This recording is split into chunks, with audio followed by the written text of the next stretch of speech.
कि जो खाना नहीं पचेगा वो एक टॉक्सिक मटेरियल बनाता है जिसको आम बोलते हैं, और ये आम ही काम तमाम करता है।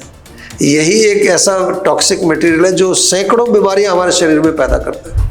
क्या आयुर्वेद सारी गंभीर बीमारियों को ठीक कर सकता है? जो आजकल की सो कॉल्ड इनक्योरेबल डिजीज है उनका तो बहुत अच्छा उपचार आयुर्वेद में किया जाता है। कुछ लोग ऐसा दावा करते हैं कि 3 दिन में डायबिटीज ठीक हो जाएगी, कोई कह रहा है 5 दिन में कैंसर ठीक हो जाएगा। ऐसे थोड़ी होता है। रोग है, रोग की गंभीरता को देखिए, उसकी स्थिति को देखिए। कि जो ऑयल मसाज है ये दिनचर्या का एक पार्ट है, डेली रूटीन में। हमारे यहाँ भारत में पहले से कल्चर है कि लोग मालिश करते थे, तो उससे हमारी नसें मजबूत होती है, मसल्स मजबूत होती है, टॉक्सिन्स बाहर निकलते हैं। कि होम रेमेडीज आपके रोग का इलाज नहीं है, ये आयुर्वेद से जुड़ने का एक फर्स्ट स्टेप है। कि जो बच्चे आजकल पैदा हो रहे हैं वो कमज़ोर बच्चे हैं, वो दिखने में चाहे वो ठीक ठाक लग रहे हैं लेकिन उनका इंटरनल बहुत, इसलिए थोड़ा सा कोल्ड हो जाए, छींकें, जुकाम, पसलियाँ चलना, थोड़ा सा कुछ हो जाए तो उनको जो है इन्फेक्शन हो गया जी। अगर खाना पच नहीं रहा है तो आम बन रहा है, यानी कि बीमारी आने वाली है जी।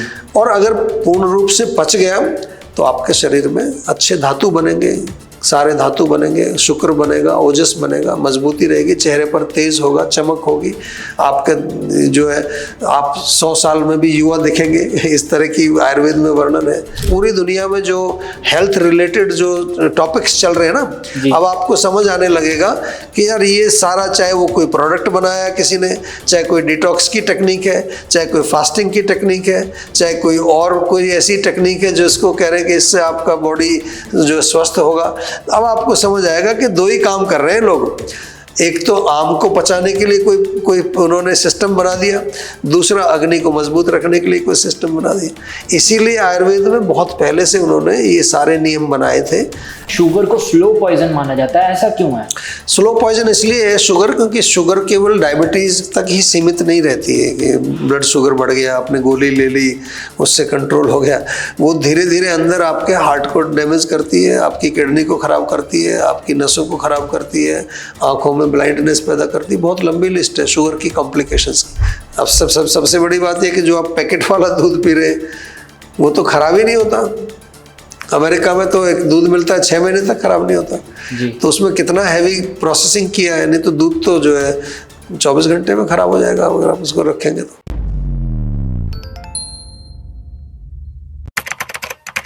नमस्कार, D5 चैनल हिंदी देख रहे सभी दर्शकों का मैं विभोर चट्ठा स्वागत करता हूँ। आज मैं आया हूँ जीवा ग्राम जीवा आयुर्वेदा फरीदाबाद में, और हमारे साथ विश्व प्रसिद्ध डॉक्टर है जिनको UN की तरफ से अवार्ड मिला हुआ है।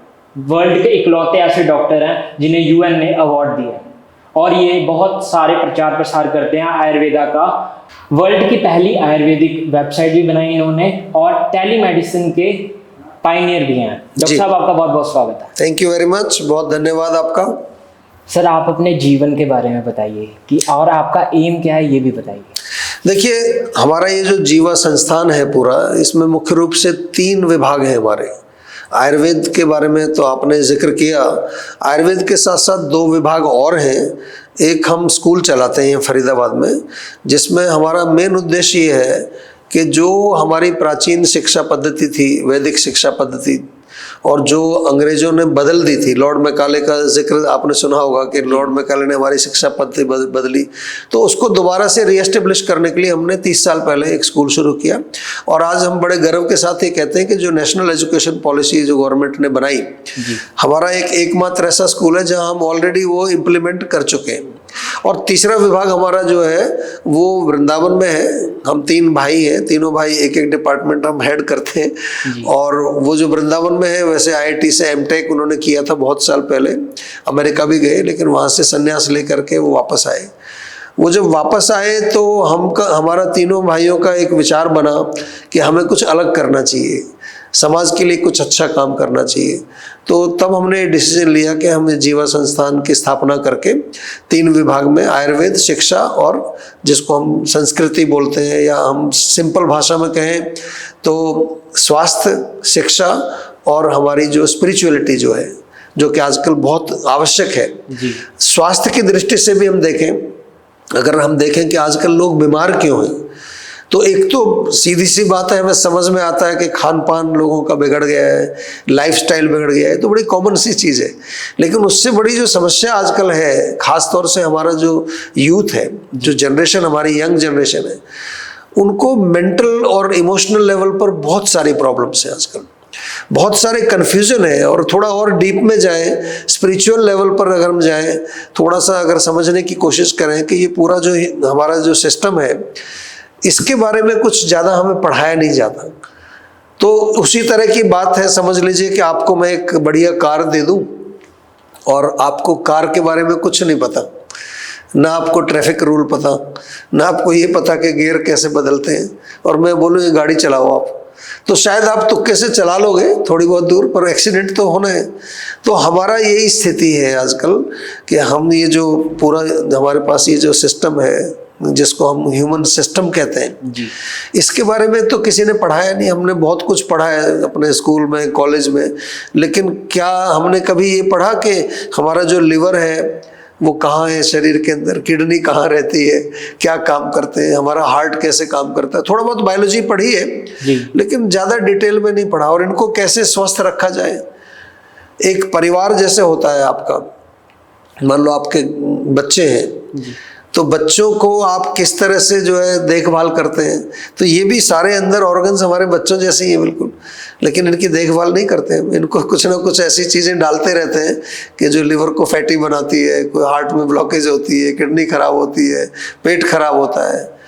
तो इसलिए जो हमारा उद्देश्य शुरू से ये था कि जो शास्त्रीय नॉलेज है आयुर्वेद की, उसको हमें स्थापित करना है। आयुर्वेद की अगर हम बात करें तो मेरा शुरू से उद्देश्य ये रहा है, क्योंकि मैंने जब पढ़ाई की, पहले मैंने एक रेगुलर कॉलेज में पढ़ाई की आयुर्वेद की, जिसको कि हम BAMS का कोर्स बोलते हैं, और 5 साल 5.5 साल का कोर्स दिल्ली यूनिवर्सिटी से किया। उसके बाद मुझे ये लगा कि ये अभी पूर्ण नहीं है, कुछ और पढ़ना पड़ेगा। तो वैसे तो सेकंड ईयर में मैं था, तभी मुझे एक गुरुजी मिल गए थे, लेकिन कोर्स पूरा करने के बाद फिर मैं लगभग 5 साल गुरु शिष्य परंपरा में उनके आश्रम में रह करके उनके साथ पढ़ा। तो ये सब सारी नॉलेज एकत्रित हुई, तो लगा ये तो बहुत अच्छी नॉलेज है। तो तब वहाँ से एक विचार आया कि इसको कैसे हम समाज में पहुँचाएं। तो एक छोटी सी गैराज में क्लिनिक शुरू किया था, जीवा आयुर्वेद का जन्म वहाँ से हुआ। और शुरू से ही जो है शास्त्रीय तरीके से औषधि निर्माण, शास्त्रीय तरीके से डायग्नोसिस करना, पर्सनलाइज्ड चिकित्सा करना, ये जीवा की जर्नी रही है। और आज हम देखें तो आज पूरे विश्व में हमारे जो है एजुकेशनल सेंटर्स हैं, हमारे भारत के अंदर क्लिनिक्स हैं, हॉस्पिटल्स हैं, और सबसे जो मैं अच्छी बात ये कह सकता हूँ कि हमारे जितनी टीम है पूरी डॉक्टर्स की, वो पूरी टीम इस विज़न के साथ जुड़ी है कि हमें आयुर्वेद की जो चिकित्सा है उसको बिल्कुल अच्छी तरह से मॉडर्न तरीके से स्थापित करना है। तो बहुत सारा हम टेक्नोलॉजी का भी प्रयोग करते हैं, प्रोटोकॉल्स का प्रयोग करते हैं। तो आयुर्वेद के लिए हम ये काम करना चाहते हैं कि जिस तरह से आज मॉडर्न मेडिसिन पूरे वर्ल्ड में स्थापित है, तो क्यों ना आयुर्वेद को भी उसी लेवल पर ला करके स्थापित किया जाए, जिससे लोगों का उसके अंदर एक विश्वास बने, ट्रस्ट बने, प्रॉपर चिकित्सा, प्रॉपर डायग्नोसिस। तो ये जीवा का मेन उद्देश्य है। आयुर्वेद एक आम इंसान के लिए कितना महत्व है? बहुत महत्वपूर्ण है। मैं तो आमतौर पर ऐसा कहता हूँ, जैसे आप एक मोबाइल खरीदते हैं कभी, तो उसके साथ एक बुकलेट आती है ना, तो उस बुकलेट का कितना महत्व है मोबाइल के लिए तो मालूम है, क्योंकि आपको कोई भी मोबाइल में कुछ काम करना है, कोई खराबी आती है तो आप कई बार बुकलेट में देखते हैं। जी। उसका इंस्ट्रक्शन मैनुअल उसको बोलते हैं। तो आयुर्वेद जो है वो ये ह्यूमन बींग्स के लिए, मानव के लिए एक इंस्ट्रक्शन बुकलेट है। हर चीज़ के बारे में डिस्क्रिप्शन है। आपको उस शरीर में, मन में है, सेंसेस के लेवल पर, आत्मा के लेवल पर, सूक्ष्म शरीर जिसमें हमारा मन, बुद्धि, अहंकार, चित्त, उस लेवल पर कोई भी प्रॉब्लम हो, आपको उसका उत्तर आंसर में मिलेगा। आपको उसका आंसर जो है आयुर्वेद में मिलेगा।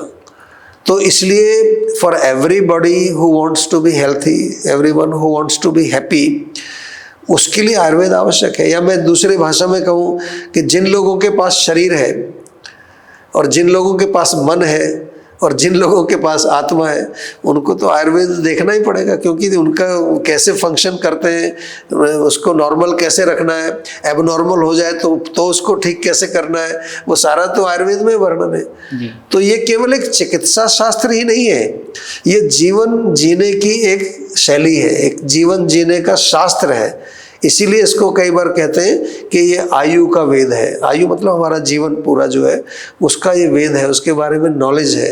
कहीं पर भी आपको किसी तरह की कोई समस्या है, आपको कुछ अपने प्रोफेशनल प्रॉब्लम आ रही है, सोशल रिलेशंस में कहीं प्रॉब्लम आ रही है, इमोशनल लेवल पर कोई प्रॉब्लम आ रही है, केवल बीमारियों की बात नहीं करता आयुर्वेद जी। आयुर्वेद हर लेवल पर आपको जो है, आप किस तरह से स्वस्थ रहें, किस तरह से आप प्रसन्न रहें। स्वस्थ की परिभाषा में ही लिखा है, प्रसन्न आत्मेंद्रिय मन स्वस्थ इत्ते विधीयते। स्वस्थ कौन है? जिसका आत्मा, मन और इंद्रियां प्रसन्न हो। दोष धातु मल तो बात करते ही है, सम दोषा समाग्नि सम धातु मला क्रिया, ये तो बात करते ही है, लेकिन यही पूरा स्वास्थ्य नहीं है। इससे आगे वो कहते हैं कि मन भी प्रसन्न होना चाहिए।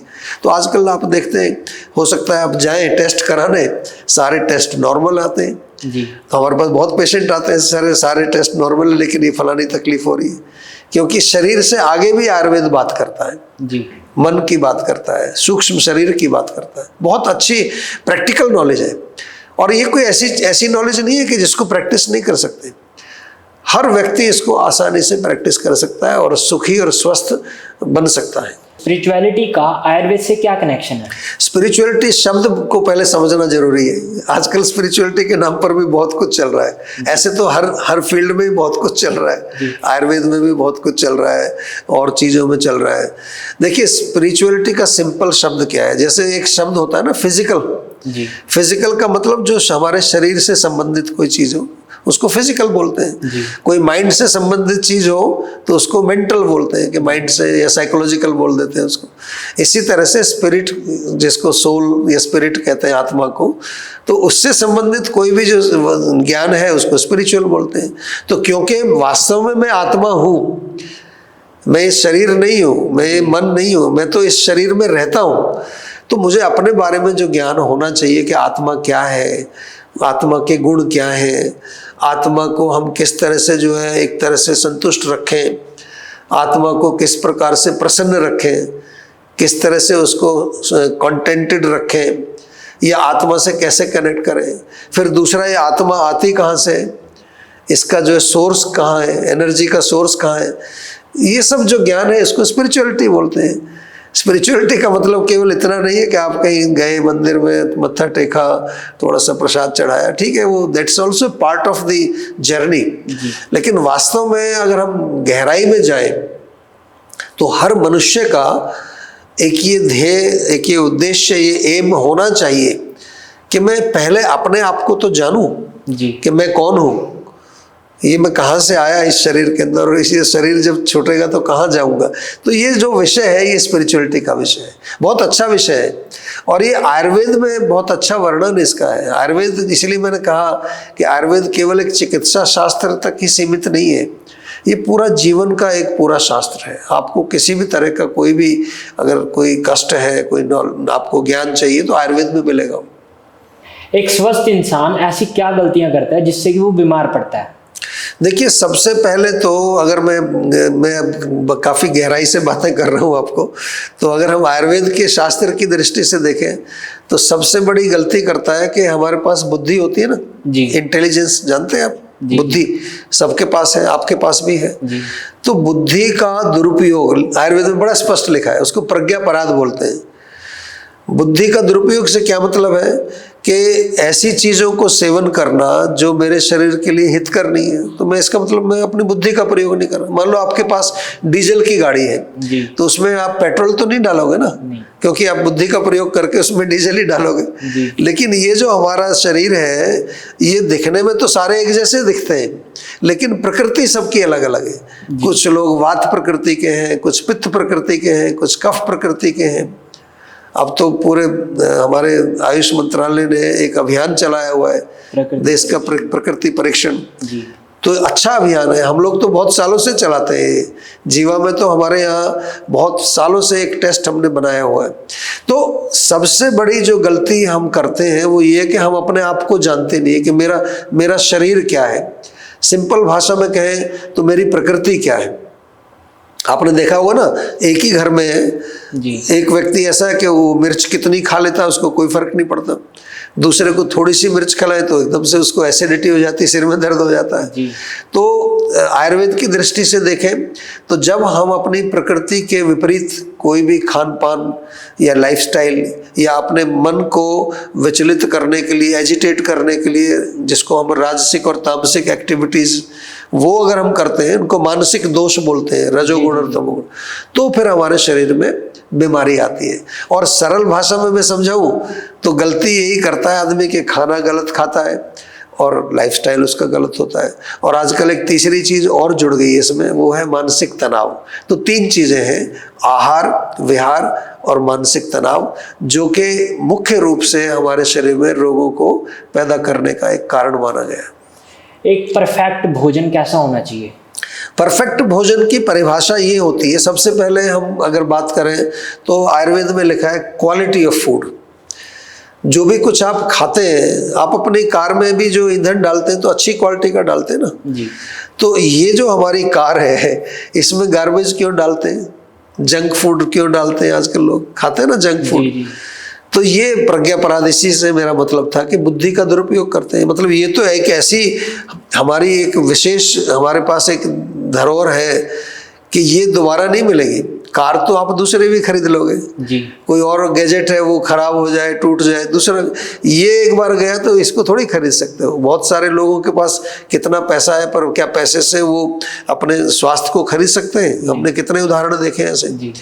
तो इसलिए हमें जो है सबसे पहला ध्यान यही रखना है कि हम जो भी कुछ इसमें डालें उसकी क्वालिटी अच्छी होनी चाहिए। क्वालिटी से क्या मतलब हुआ? साफ स्वच्छ भोजन हो, नेचुरल हो, प्राकृतिक सोर्स से आया हुआ हो, उसमें केमिकल ना हो, प्रिजर्वेटिव ना हो। और हमारे यहाँ एक और कॉन्सेप्ट आयुर्वेद में है कि जो भी आप भोजन खा रहे हैं वो न्यूट्रिशियस होना चाहिए, उसमें कुछ पोषण होना चाहिए। आजकल क्या ना, हम कुछ ऐसे खाने भी खाते हैं लोग जिसमें कोई न्यूट्रिटिव वैल्यू नहीं है, जैसे कोल्ड ड्रिंक पी रहे हैं लोग या जंक फूड खा रहे हैं, उसमें कुछ टेस्ट, केवल टेस्ट है, या ज़्यादा से ज़्यादा उसमें कार्बोहाइड्रेट होगा, शुगर होगा, या फिर आजकल कुछ वो ऐसी चीज़ें डालते हैं कि जिससे शरीर में थोड़ा सा, उनको एडिटिव बोलते हैं, कलर्स बोलते हैं। तो ये नहीं चाहिए। आपको देखना है, मैंने फिर बात की, जैसे हमारा लिवर है, हार्ट है, हमारी आंतें हैं, ये हमारे बच्चे हैं, इनसे पूछना है आपको क्या चाहिए। इनको नहीं चाहिए जंक फूड, इनको नहीं चाहिए ये जो सो कॉल्ड जो भी आजकल केमिकल बेस्ड या पैक्ड फूड आ रहा है, इनको नहीं चाहिए अल्कोहल, लिवर को तो बिल्कुल नहीं चाहिए, इनको नहीं चाहिए कोई भी ऐसी चाय, कॉफ़ी या जो चीज़ें हमारे सिस्टम को ख़राब करती हैं। तो quality of food is very important. तो उसमें हम सिंपल भाषा में कहें तो सोर्स नेचुरल, अच्छा प्राकृतिक सोर्स हो। वेजिटेरियन भी हम बात करते हैं, उसका क्या कारण है कि जो भोजन है उसमें न्यूट्रिशन हो, साथ में उसमें प्राण शक्ति होनी चाहिए। भोजन हम किस लिए खाते हैं? ताकि जीवित रह सकें। जीवित रहने के लिए तो खाते हैं। हाँ, टेस्टी भी होना चाहिए, कुछ जरूरी नहीं है कि टेस्ट भी हम ले सकते हैं, लेकिन मेन उद्देश्य है कि हम जो है भोजन जो खाते हैं वो जीवित रहने के लिए। तो अगर आप ऐसी चीज़ें खा रहे हैं जिसमें जान ही नहीं है, डेड बॉडी खा रहे हैं लोग आजकल, चाहे वो चिकन है, मटन है, वो तो डेड है, उसमें प्राण शक्ति तो है नहीं।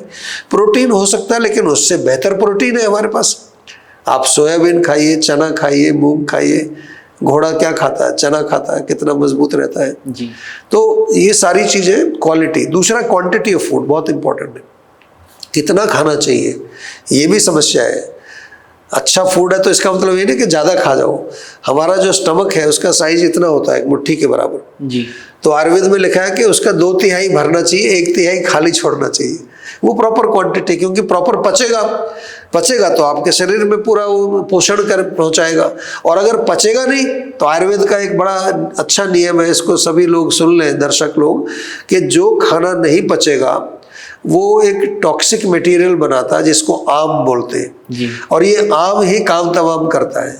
यही एक ऐसा टॉक्सिक मटेरियल है जो सैकड़ों बीमारियां हमारे शरीर में पैदा करता है। तो इसलिए क्वांटिटी का भी ध्यान रखना है। तीसरी चीज है कि कितनी देर बाद खाना चाहिए। ऐसा नहीं कि दिन भर ही खाते रहे। तो आयुर्वेद में लिखा है कि जब तक पिछला भोजन ना पचे तो नहीं खाना चाहिए। लगभग 4-5 घंटे का गैप होना चाहिए। और आजकल तो दुनिया में प्रसिद्ध हो गया है कि जितना कम खाओ उतना स्वस्थ रहेंगे आप। इंटरमिटेंट फास्टिंग और क्या क्या लोग कर रहे हैं आजकल। डॉक्टर साहब, आजकल लोग फास्टिंग करते हैं, उससे पहले ओवर ईट कर लेते हैं। लाइक आज एक दिन की मैंने फास्टिंग करनी है तो सुबह उठ के मैं ज़्यादा खाना खा लूंगा कि मैं पूरे दिन तक मेरे को एनर्जी मिलती रहे। तो क्या ये सही है? नहीं, तो यही तो प्रज्ञा अपराध है, बुद्धि का दुरुपयोग। इसी को तो कहते हैं भाई आप फास्टिंग किस लिए कर रहे हो। फास्टिंग का 2 कारण होता है। एक तो आप अपने बॉडी के अंदर जो टॉक्सिन्स हैं उनको हमारी अग्नि पचाती है जब हम खाना नहीं खाते। दूसरी चीज़, हमारी अग्नि को रेस्ट भी मिलता है। तो अगर हम अपनी अग्नि को रेस्ट देंगे थोड़ा सा तो और स्ट्रांग बनेगी, अच्छा पाचन करेगी, मेटाबॉलिज्म हमारा अच्छा होगा। लेकिन अगर आपने फास्टिंग से पहले ही इतना खा लिया दबा करके तो फिर उसका कोई पर्पस नहीं। और आजकल तो लोग जो फास्टिंग जो नवरात्रे स्पेशली होते हैं उसमें तो स्पेशल थाली खाते हैं लोग। तो ये पर्पस नहीं है। फास्टिंग जो है उसका मेन उद्देश्य तो अगर शारीरिक लेवल पर देखें तो यही है कि जो आम बना हुआ है हमारे शरीर में, आम का पाचन हो। दूसरा जो है हमारी अग्नि जो है वो मजबूत बने। फास्टिंग करने का सही तरीका क्या है और इसके क्या फायदे हैं? देखिए, फास्टिंग करने का सबसे सही तरीका तो अगेन हम आयुर्वेद में यही कहते हैं कि पहले अपनी प्रकृति को समझो। हर व्यक्ति पर एक ही रूल लागू नहीं होता। आजकल बहुत कुछ ऐसा चल रहा है लोग कि एक प्रकार की डाइट बना दी, सबको कहते हैं यही डाइट फॉलो कर लो जी। एक प्रकार की फास्टिंग टेक्निक बना दी, सबको कहते हैं इसी को फॉलो। ऐसा हो ही नहीं सकता। हर एक व्यक्ति का अपनी अग्नि अलग है, उसकी प्रकृति अलग है। तो इसलिए आयुर्वेद एक ऐसा एक साइंस है कि वो कहता है पर्सनलाइज्ड होना चाहिए। जैसे कफ प्रकृति के जो लोग हैं वो लंबी फास्टिंग कर सकते हैं। पित्त वाले हैं जिनकी अग्नि पहले से बहुत स्ट्रांग है, वो ज़्यादा फास्टिंग नहीं कर सकते। वात वाले भी ज़्यादा फास्टिंग नहीं कर सकते। तो अपनी प्रकृति के अनुसार करना चाहिए। लेकिन जनरल रूल जो ये है कि फास्टिंग का मतलब कभी कभार ये भी नहीं, हम आयुर्वेद में एक्सट्रीम पर भी नहीं जाते कि बिल्कुल कुछ भी नहीं खाना है जी। 3-3 दिन 4-4 दिन बिना खाए पिए, पानी भी नहीं पीते लोग। वो किसी स्पेशल पर्पस के लिए आप करें वो दूसरी बात है। लेकिन यहाँ उद्देश्य ये है कि आप अगर अन्न ना खाएं, कार्बोहाइड्रेट ना खाएं, केवल फ्रूट्स खाएं या जूस फास्ट कर सकते हैं, तो वो एक सही तरीका है। लेकिन अपनी शक्ति के अनुसार, अपनी अग्नि के अनुसार, अपनी प्रकृति के अनुसार हमें फास्टिंग करनी चाहिए और यही सही तरीका है। और साथ में अगर आप सही प्रकार से जब फास्टिंग करते हैं तो उस समय एक चीज़ का ध्यान और रखना है कि जब आप फास्टिंग कर रहे हैं उस समय माइंड को भी थोड़ा सा शांत रखना चाहिए। फास्टिंग का मतलब केवल ये मुंह से नहीं खाना, पर लेकिन आँख, नाक, कान और माइंड को भी जो है आपको थोड़ा रेस्ट देना है। वो फास्टिंग का ज़्यादा अच्छा फायदा होता है। आजकल इंटरनेट में बहुत ज़्यादा चल रहा है कि ऑटोफेजी। हाँ जी। लाइक आप 2 दिन फास्टिंग करेंगे तो आपके सेल्स वगैरह नए आ जाएंगे एंड आपकी बॉडी पूरी नई ट्रांसफॉर्मेशन हो जाएगी। तो ऑटोफेजी क्या है? देखिए, ऑटोफेजी का मतलब ये होता है कि जब हम जो है अगर भोजन ना खाएं, उसमें कुछ फास्टिंग करनी पड़ती है आपको 36 आवर्स 48 आवर्स, वैसे उसके पूरा एक प्रॉपर उसका तरीका है। लेकिन लगभग 36 आवर्स के बाद ऑटोफेजी शुरू होती है। तो उसमें आपको फिर थोड़ा सा वहाँ पर अन्न नहीं खाना होता। और ऑटोफेजी का मतलब होता है कि आप कुछ वाटर फास्टिंग करें या कुछ ज़्यादा अगर आप नहीं रह सकते इतना तो कुछ जूस वगैरह आप ले सकते हैं या फ्रूट्स ले सकते हैं। तो उससे फिर जो है आपकी जो अग्नि है, हम आयुर्वेदिक दृष्टि से कहें तो आपके टॉक्सिन्स को खाना शुरू करती है। तो हमारे यहाँ तो बहुत पहले से लिखा है आयुर्वेद में, लंघनम परम औषधि। लंघन मतलब कम खाना, फास्टिंग करना इज द बेस्ट मेडिसिन। तो आजकल वही मॉडर्न साइंस ने उसको जब साइंटिफिकली प्रूव किया तो नोबेल प्राइज मिला है उसमें। और ऑटोफेजी का मतलब यही होता है कि जब आपकी अग्नि जो है वो अंदर के टॉक्सिन्स को खाती है या फिर जो डैमेज्ड सेल्स हैं, यहाँ तक भी कहते हैं कि अगर कुछ कैंसरस सेल्स हैं तो उनको भी नष्ट करती है वो। तो ये ऑटोफेजी का मतलब होता है और इसी को हमारे यहाँ आयुर्वेद में लंघन चिकित्सा कहा गया है। हम अपनी प्रकृति घर पर कैसे पता कर सकते हैं?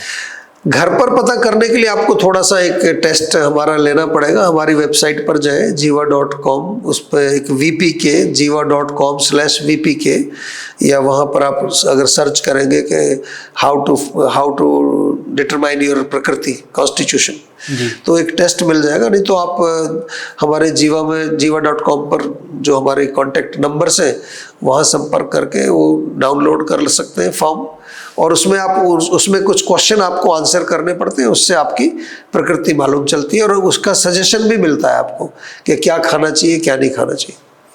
क्या आयुर्वेद सारी गंभीर बीमारियों को ठीक कर सकता है? देखिए, आयुर्वेद तो बहुत प्राचीन मेडिकल साइंस है, मैंने कहा कि, और मेडिकल साइंस ही नहीं है, एक प्रिवेंटिव साइंस भी है। 50% of Ayurveda is all about prevention. तो बीमारियों को ठीक कर सकता है, ये तो बहुत बड़ा क्वेश्चन है। आयुर्वेद में भी 2 प्रकार के रोग लिखे हैं। एक लिखा है साध्य, मतलब क्यूरेबल डिजीज, एक असाध्य रोग भी लिखा है वहाँ, विच इज इनक्योरेबल डिजीज। लेकिन ऐसा नहीं लिखा कि असाध्य रोग है तो उसकी चिकित्सा ना करें, वहाँ पर डिस्क्राइब किया गया है। तो आयुर्वेद में डेफिनेटली जो सो कॉल्ड आजकल की जो मॉडर्न जो इनक्योरेबल डिजीज है, मैं उनकी बात नहीं कर रहा, लेकिन आयुर्वेद में असाध्य वर्णन अलग से किया गया है। लेकिन जो आजकल की सो कॉल्ड इनक्योरेबल डिजीज है, उनका तो बहुत अच्छा उपचार आयुर्वेद में किया जाता है। और उसका तरीका यही होता है कि पहले हम जो रोगी है उसकी परीक्षा करते हैं, पूरी रोगी परीक्षा, उसके बाद रोग परीक्षा, फिर उसका प्रॉपर एक संप्राप्ति बनती है, यानी कि रोग कहाँ से शुरू हुआ, कौन से दोष प्रकोपित हुए, किस धातु में गए, उसके बाद किस तरह का मैनिफेस्टेशन हुआ, इसको संप्राप्ति बोलते हैं। और फिर संप्राप्ति विघटन ही चिकित्सा आयुर्वेद में लिखा है। उसको संप्राप्ति को जब हम विघटित करते हैं, उसको तोड़ते हैं, तो वो चिकित्सा है। तो उसमें बहुत सारी चीजें आती हैं चिकित्सा में, एक केवल मेडिसिन नहीं है। 3 प्रकार की चिकित्सा है आयुर्वेद में। एक मेडिसिनल जो कि थेरेप्यूटिक है, उसमें दवाइयाँ हैं, पंचकर्मा है। उसके बाद सत्वावजय चिकित्सा है, जो कि पूरा माइंड साइकोलॉजी उस लेवल पर जा कर के। एक उसके बाद दैवव्यपाश्रय चिकित्सा है, जिसको आम भाषा में हम लोग आजकल स्पिरिचुअल थेरेपी बोलते हैं, जैसे मंत्र चिकित्सा है, यज्ञ है, बहुत सारी चीज़ें उसमें मेंशन है। तो गजब की मेडिकल साइंस है ये, और आज पूरी दुनिया इसको अप्रिशिएट कर रही है। आज मॉडर्न साइंस ने बहुत सारे आयुर्वेदिक जो सिद्धांत हैं उनको साइंटिफिक तरीके से वैलिडेट किया है। हमारे जो रिसर्च इंस्टीट्यूट्स हैं, गवर्नमेंट के, प्राइवेट लोग जो हैं, हम लोग भी बहुत सारी रिसर्च करके उसको पब्लिश कर रहे हैं। तो अब समय आ रहा है कि आयुर्वेद दोबारा से रिवाइव हो चुका है, मैं तो कहूँगा।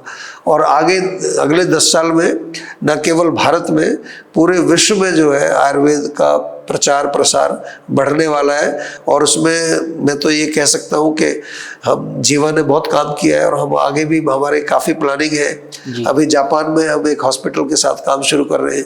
उसके अलावा जो है दुबई में हमने एक क्लिनिक अभी शुरू किया है। और इसी प्रकार से जो है एकेडमीज है हमारी, जापान में है, फ्रांस में है, पोलैंड में है। तो विदेशों में लोग काफ़ी सीरियस हैं आयुर्वेद को लेकर के।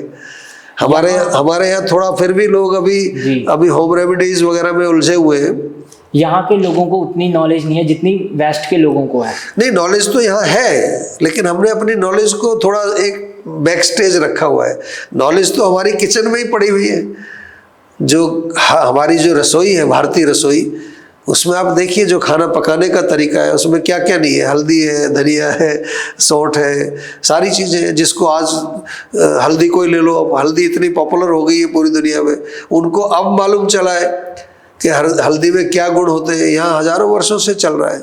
लेकिन थोड़ा सा ये जरूर है कि हमारी जो यंग जनरेशन है, वो हम थोड़ा सा अभी अपनी जड़ों से थोड़ा सा विमुख हो करके भटक रहे हैं। लेकिन ऐसा नहीं है, बहुत सारे यूथ में मिलता हूँ आजकल दुनिया भर में, बहुत सारा यूथ हमारा बदल भी रहा है अभी। उनको इंटरेस्ट आ रहा है कि हमारी जो प्राचीन जड़ें हैं वो बहुत मजबूत है, उनको पता चल रहा है अभी। कोविड से पहले लोगों को आयुर्वेद के बारे में बहुत कम नॉलेज थी। कोविड के बाद जब लॉकडाउन हुआ तो लोगों को आयुर्वेद के बारे में नॉलेज होनी शुरू हुई, तब से मेरे ख्याल से रिवाइव आना शुरू हुआ है। हाँ, क्योंकि देखिए कोविड एक ऐसा रोग था जो कि की, या जो भी पेंडेमिक जिसको जो भी कहो, कि उसका इलाज एलोपैथी में तो कुछ था नहीं। बहुत सारी दवाइयाँ उन्होंने ट्राई की, लेकिन कितने ही सारे लोग दुनिया में केवल काढ़ा पी करके सुरक्षित रहे, या छोटा मोटा उनको अगर इन्फेक्शन हुआ तो आयुर्वेदिक औषधियों से ठीक हुआ। हमारे यहाँ तो ये जीवाग्राम जहाँ बैठे हैं, ये हमने कोविड हॉस्पिटल में कन्वर्ट कर दिया था। तो पॉजिटिव पेशेंट कोविड के हमने कम से कम 150-200 पेशेंट यहाँ पर हील किए। और उसके साथ साथ जो है, अगर आप और डिटेल में जाएं तो काफ़ी सारे हमारे जो वैद्य हैं, काफ़ी सारे हमारे जो आयुर्वेदिक हॉस्पिटल्स हैं, उन्होंने बाकायदा कोविड को ट्रीट किया। ऐसी ऐसी कंडीशन के पेशेंट्स को ट्रीट किया जहां पर बिल्कुल डॉक्टर ने जवाब दे दिया, आईसीयू में पेशेंट भर्ती, और उन्होंने कहा कि जी अब अपने पास कुछ है नहीं, आपको जो करना है कर लो। हमारे पास भी ऐसे कई पेशेंट आए कि जो आईसीयू में भर्ती रहते थे, फोन पर बात करके फिर हमने उनको गाइड किया, दवाइयाँ भेजी और वो रिवाइव हुए इससे। तो हमारे लिए खैर ये कोई चमत्कार नहीं है, हम तो जानते हैं आयुर्वेद की शक्ति क्या है। लेकिन हाँ, जैसा आप कह रहे हैं कि आम पब्लिक को ये वास्तव में मालूम चला कि आयुर्वेद वाकई में बहुत जो है एक बहुत मैं कहूँ कि पॉजिटिव और एक शक्तिशाली मेडिकल साइंस है। जी डॉक्टर साहब, ऐसा हो सकता है कि आयुर्वेद और मॉडर्न मेडिसिन साथ में मिलकर काम करें? हम बिल्कुल हो सकता है, हम तो इस पर काफ़ी काम करते हैं। और देखिए, जो हमारे पास जो पेशेंट आते हैं, डिफ़िकल्ट केसेस आते हैं, पूरी दुनिया से आते हैं, लगभग 100 देशों के पेशेंट तो हमारे जीवाग्राम में भी आ चुके हैं। और उसमें कुछ तो ऐसे पेशेंट होते हैं जो बिल्कुल ही chronic disease, degenerative disease, musculoskeletal disease, neurological, wheelchair पर लोग आते हैं, कई तो बिल्कुल स्ट्रेचर पर आते हैं। तो वो ऑलरेडी कुछ ना कुछ दवाइयाँ खा रहे होते हैं। तो उनकी दवाइयाँ, मान लो कोई डायबिटीज़ की दवाई खा रहा है, ब्लड प्रेशर की खा रहा है, अब उसको एकदम से थोड़ी बंद कर देंगे आप जी। कुछ लोग ऐसा दावा करते हैं कि 3 दिन में ये डायबिटीज़ ठीक हो जाएगी, कोई कह रहा है 5 दिन में कैंसर ठीक हो जाएगा। ये ऐसे थोड़ी होता है। रोग है, रोग की गंभीरता को देखिए, उसकी स्थिति को देखिए। तो हम लोग क्या करते हैं कि हम आयुर्वेद की जो थेरेपीज़ हैं वो शुरू करते हैं, और जो रूट कॉज है उस पर काम करते हैं। जैसे जैसे रूट कॉज इम्प्रूव होता है, फिर रोगी की इम्यूनिटी को बढ़ाते हैं। फिर तीसरी चीज़ हम उसके माइंड पर काम करते हैं, उसका मेंटल वेलबींग बहुत इंपॉर्टेंट है। खासतौर से क्रोनिक डिजीज़ अगर किसी को है तो उसका माइंड वास्तव में डिप्रेशन में चला जाता है, एंग्जाइटी बहुत होती है उसको। मान लो कैंसर हो गया किसी को, तो 50% तो आदमी ऐसे ही मर जाता है कैंसर का नाम सुन के। तो वहाँ माइंड वेलबींग की जरूरत पड़ती है। न्यूट्रिशन बहुत बड़ा एक रोल प्ले करता है हमारा। तो हमारा जो प्रोटोकॉल है जीवा में, तो उसमें एक रोगी के ऊपर, खासतौर से जो इस तरह के क्रोनिक डिजीज़ होते हैं, उसमें 5 लोग काम करते हैं। एक आयुर्वेदिक डॉक्टर, एक हमारे न्यूट्रिशनिस्ट होंगे, स्पेशलिस्ट जी। ऐसा नहीं कि कुछ भी ऐसे हो, बाकायदा पर्सनलाइज्ड होना। एक माइंड वेलबींग कोच होंगे जो मेंटल लेवल पर, इमोशनल लेवल पर काम करेंगे। एक योगाचार्य अलग से जुड़ते हैं, वो उनको योग, प्राणायाम, मेडिटेशन ये सब सिखाते हैं। थोड़ा अगर उससे आगे स्पिरिचुअल थेरेपी हो उसमें भी जाते हैं। और एक हेल्थ कोच होते हैं, जो हेल्थ कोच उसको फॉलो अप करता है। तो प्रॉपर चिकित्सा जो है आयुर्वेद की, वो वास्तव में बहुत प्रभावकारी होती है। और हमने तो देखा है कि हमारे यहाँ तो लगभग 30 लाख पेशेंट्स का डेटा है, और जो भी कुछ हम केसेस करते हैं वो सारे डॉक्यूमेंट करते हैं। और फिर उसको हमने अब तो आजकल आर्टिफिशियल इंटेलिजेंस, मशीन लर्निंग का ज़माना आ गया है, तो हम लोग भी डेटा में वो लगा करके और काफ़ी सारी चीज़ें हम अब यूज़ कर रहे हैं। डॉक्टर्स की ट्रेनिंग के लिए भी यूज़ करते हैं, ताकि हमारे डॉक्टर्स को पता चले कि कौन कौन सी दवाइयाँ काम करती है। और साथ में डायग्नोस्टिक टूल्स भी हमने बनाए हैं। विश्व में पहली बार आयुर्वेद में जो डायग्नोस्टिक टूल्स यानी कि टेक्नोलॉजी को ला करके वो जीवा ने बनाए, और हम उसको प्रयोग भी करते हैं, ताकि डायग्नोसिस सही होना चाहिए, गलत नहीं होना चाहिए। आम व्यक्ति आयुर्वेद को अकेला होम रेमेडीज और एक मसाज का मानता है कि अगर मसाज ही होती है इसमें, तो क्या ये सही है? नहीं, बिल्कुल सही तो मैं नहीं कहूँगा, बिल्कुल सही नहीं है। लेकिन होम रेमेडीज हो चाहे वो मसाज, जो आप जिसको आजकल पंचकर्म के नाम से लोग जानते हैं, पंचकर्म तो बहुत गहरी थेरेपी है। लेकिन आजकल जब पंचकर्म शब्द लोग बोलते हैं तो लोग समझते हैं आयुर्वेदिक तेल से मालिश करना या शिरोधारा कराना, या कुछ शब्द आजकल पॉपुलर हो गए, कटी बस्ती, जानू बस्ती, इस तरह के नाम लोग सुनते हैं। लेकिन पंचकर्म वास्तव में एक बहुत सीरियस थेरेपी है, उसको एक स्पेशलिस्ट के अंडर में ही आपको करना चाहिए। लेकिन मैं ये कह सकता हूँ कि जो ऑयल मसाज है ये दिनचर्या का एक पार्ट है, डेली रूटीन में। हमारे यहाँ भारत में पहले से कल्चर है कि लोग मालिश करते थे, तो उससे हमारी नसें मजबूत होती है, मसल्स मजबूत होती है, टॉक्सिन्स बाहर निकलते हैं। और इसी तरह से जो होम रेमेडीज़ है वो एक फर्स्ट स्टेप है, वो कंप्लीट नहीं। कि आजकल तो क्या है, सोशल मीडिया पर लोग होम रेमेडीज से इलाज कर रहे हैं कि ये आप ले लो 3 दिन में आपकी शुगर चली जाएगी, ये डाइट खा लो तो इससे लिवर ठीक हो जाएगा। ऐसे कैसे हो जाएगा? वो आयुर्वेद से जुड़ने का एक तरीका है। तो इसमें जो चिकित्सा हम करते हैं ना, ये होम रेमेडीज एक, मैं तो हमेशा कहता हूँ, मैं अपने जो टीवी शो में भी लोगों को बताता हूँ, जब होम रेमेडीज मैं भी बताता हूँ, लेकिन मैं साथ में एक सेंटेंस जरूर बोलता हूँ कि होम रेमेडीज आपके रोग का इलाज नहीं है, ये आयुर्वेद से जुड़ने का एक फर्स्ट स्टेप है। जी। इलाज कैसे होगा? अगर आपको कोई भी रोग है तो पहले आप एक सर्टिफाइड आयुर्वेदिक डॉक्टर, ये सर्टिफाइड शब्द को जरा ध्यान से आप नोट कर लीजिए, जो सर्टिफाइड आयुर्वेदिक डॉक्टर है, BAMS है, MD है, जो भी है, उसी के पास जाना है आपको।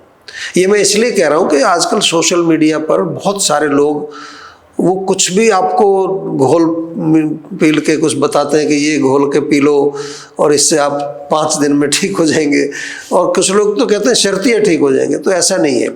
देखिए, जैसे मॉडर्न मेडिसिन है, अगर आपको कुछ रोग होता है तो आप मॉडर्न मेडिसिन के डॉक्टर के पास जाएंगे या कोई सब्जी वाले से आप पूछ लेंगे कि भी कौन सी गोली खरीदूं? बताइए, डॉक्टर के पास जाएंगे। तो आयुर्वेद तो और भी गहरा मेडिकल साइंस है, ये तो और भी गहरा है, पर्सनलाइज्ड है। तो आप क्यों किसी की बात मान रहे हैं? और वो व्यक्ति कौन है पहले देख लो। चलो, कोई सर्टिफाइड आयुर्वेदिक डॉक्टर है तो अच्छी बात है, उसकी बात आप मानो, लेकिन वो होम रेमेडी केवल आयुर्वेद से जुड़ने का एक तरीका है। चिकित्सा एक अलग चीज है।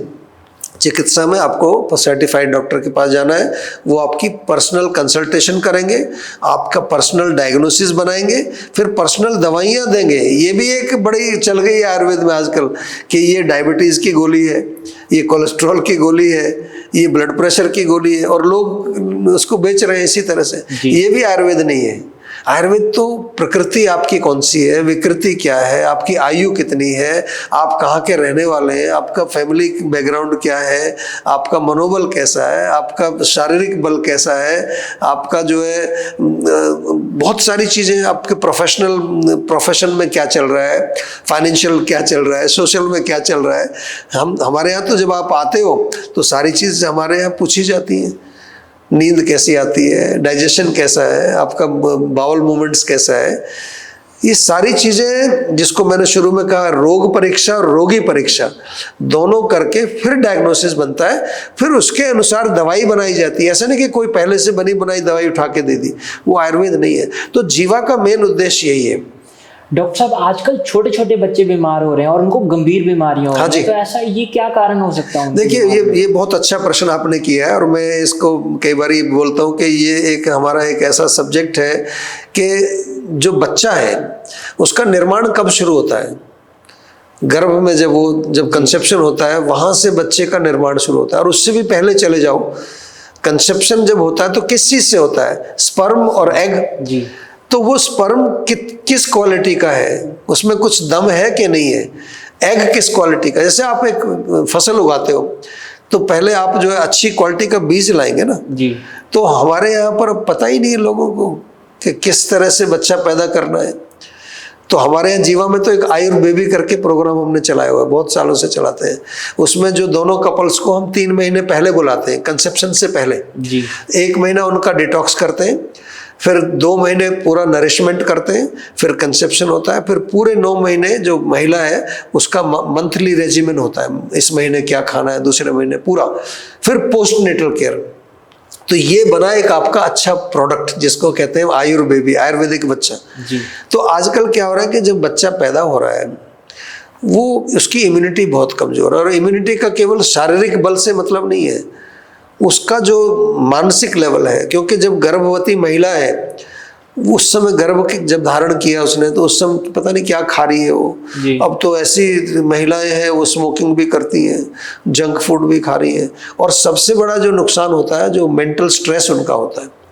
तो ये सारे फैक्टर्स जो हैं बच्चे के हेल्थ पर जो प्रभाव डालती है। यानी कि कहने का मतलब है शॉर्ट में कि जो बच्चे आजकल पैदा हो रहे हैं वो कमज़ोर बच्चे हैं, वो दिखने में चाहे वो ठीक ठाक लग रहे हैं, लेकिन उनका इंटरनल बहुत, इसलिए थोड़ा सा कोल्ड हो जाए, छींकें, जुकाम, पसलियाँ चलना, थोड़ा सा कुछ हो जाए तो उनको जो है इन्फेक्शन हो गया जी, अब जो है जी इनको वायरल हो गया, फलाना हो गया। हमारे जो आयुर्वेदी हैं जी, काफ़ी सारे देशों में हैं, वो हमें लिखते हैं कि जी हमारा बच्चा तो इन्फेक्शन ही नहीं पकड़ता है, हमारा बच्चा तो बहुत अच्छी स्ट्रॉन्ग इम्यूनिटी है। तो कहने का मतलब केवल ये है कि जैसे आप कोई भी प्रोडक्ट जब बनाते हैं तो उसकी क्वालिटी आपको ध्यान रखनी पड़ती है ना, तो इसी तरह से ये भी एक प्रोडक्ट है। तो मैं तो सभी दर्शकों से ये बार बार कहता हूँ कि यदि आप अभी युवा हैं और अगर आप अच्छी संतान हेल्दी पैदा करना चाहते हैं तो पहले तो खुद हेल्दी बनो, क्योंकि बीज तो आपसे आएगा ना। जी जी, क्योंकि आपके अंदर मान लो ऑलरेडी बीमारी है तो वो बीमारी आप बच्चे में तो कुछ ना कुछ उसका अंश जाने वाला है, जेनेटिक जिसको बोलते हैं। जी, तो इसलिए जो है ये बच्चे आजकल के कमज़ोर हैं। दूसरा प्रॉब्लम ये है कि बच्चा चलो पैदा भी हो गया, फिर हम उसको पैदा होने के बाद क्या खिला रहे हैं, वो क्या खा रहा है, चॉकलेट खा रहा है या फिर कोई जंक फूड खा रहा है, और सबसे बड़ी बीमारी वो मोबाइल उसके हाथ में दे रहे हैं, वो भी खा रहा है, वो गंदगी जो भी कुछ देख रहा है वो भी उसका भोजन है। अच्छा डॉक्टर साहब, खाना खाते वक्त जो फ़ोन यूज़ करते हैं तो उसका क्या इफेक्ट पड़ता है? बहुत बुरा इफेक्ट पड़ता है उसका। देखिए, जब आप खाना खा रहे हो तो खाना जब अंदर जाएगा तो हमारे जो डाइजेस्टिव जूसेस हैं वो निकलने शुरू होते हैं, लेकिन उनका कंट्रोल ब्रेन में होता है। हर चीज़ का जो जितने भी हार्मोन्स हैं, जूसेस हैं, उसका पूरा कंट्रोल ब्रेन में होता है। मान लो आप खाना खा रहे हैं और आपका ब्रेन कहीं और लगा हुआ है, तो एक तो नेचुरल एक स्टिमुलस होता है, खाना गया तो कुछ जूस, लेकिन प्रॉपर जो है अगर जूसेस नहीं निकलेंगे तो खाना पचेगा नहीं। फिर दूसरा क्या है कि जब आप खाना खाते हैं, हमारे आयुर्वेद में लिखा है कि उस समय आपका मन शांत होना चाहिए। शांत मन होगा तो एक तो आप खाना एंजॉय करेंगे, उसका टेस्ट भी एंजॉय करेंगे, उसको प्रॉपर अप्रिशिएट करेंगे। अब आप खाना खा रहे हैं और टीवी देख रहे हैं तो आपको पता ही नहीं चल रहा कि क्या खा रहे हो आप, कितना खा लिया, ओवर ईटिंग भी हो जाएगी।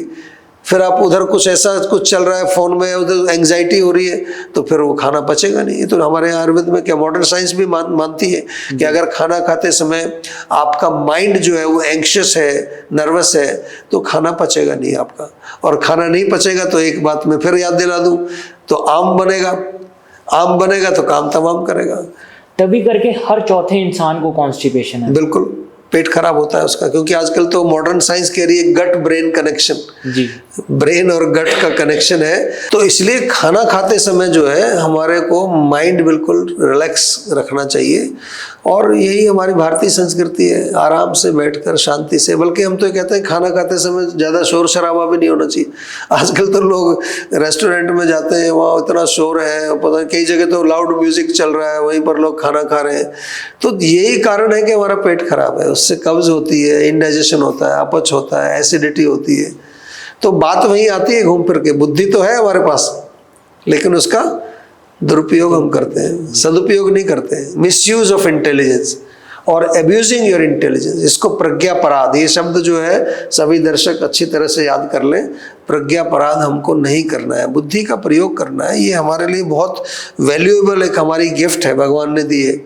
इसको सुरक्षित रखना है, इसको हमें अच्छी तरह से रखना है। और अपनी जो जर्नी है लाइफ की, जो कि वास्तव में अगर हम देखें तो वो जर्नी ये है कि पहले अपने आप को समझें और यहाँ से हम किस प्रकार से मोक्ष प्राप्ति करें। आयुर्वेद में तो लिखा है धर्मार्थ कामोक्षाणाम आरोग्य मूलम।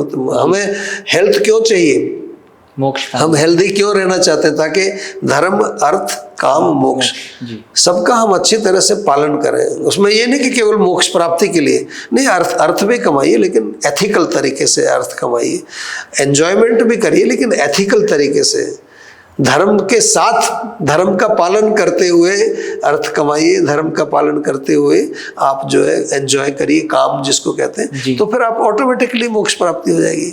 जैसे आप एक जब हाईवे पर गाड़ी ड्राइव कर रहे हैं, अगर आप धर्म का पालन करें यानी कि ट्रैफिक रूल्स का पालन करें तो आप मुक्त हैं, मोक्ष है, कोई पुलिस थोड़ी पकड़ेगी आपको।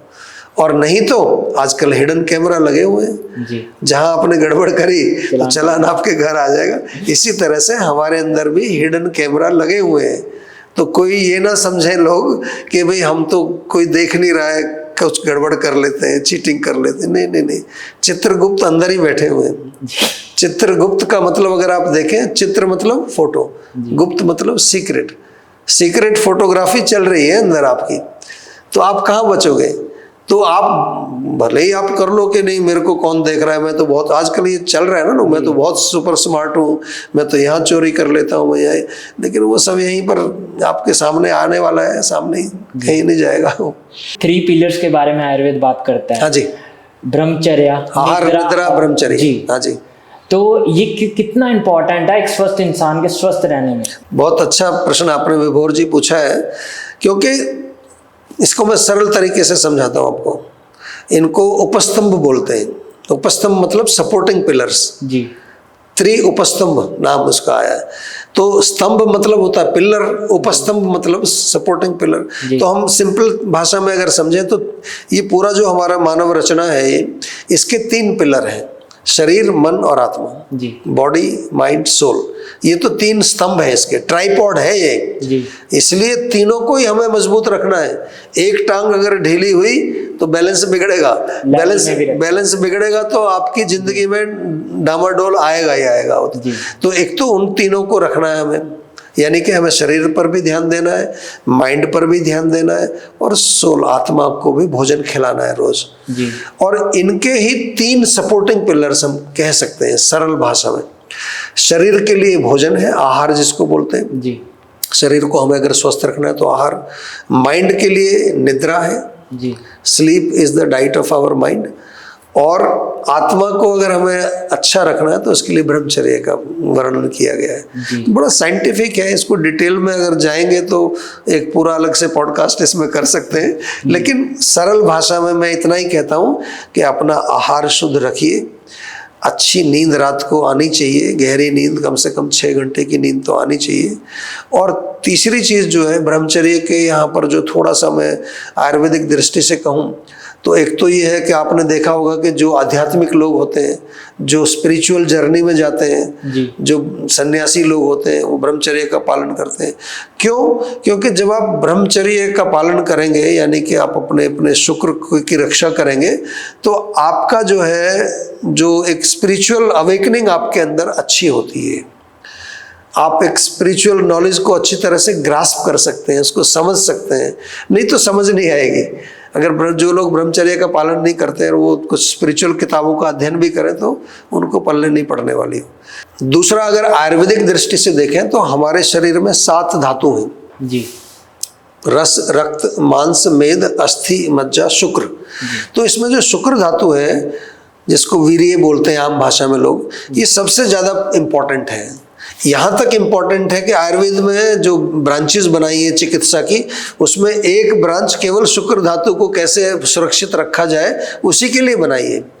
और इन 7 धातुओं का जो है एक सार है, उसको ओजस बोलते हैं। एक ब्रांच पूरी ओजस के लिए बनाई है।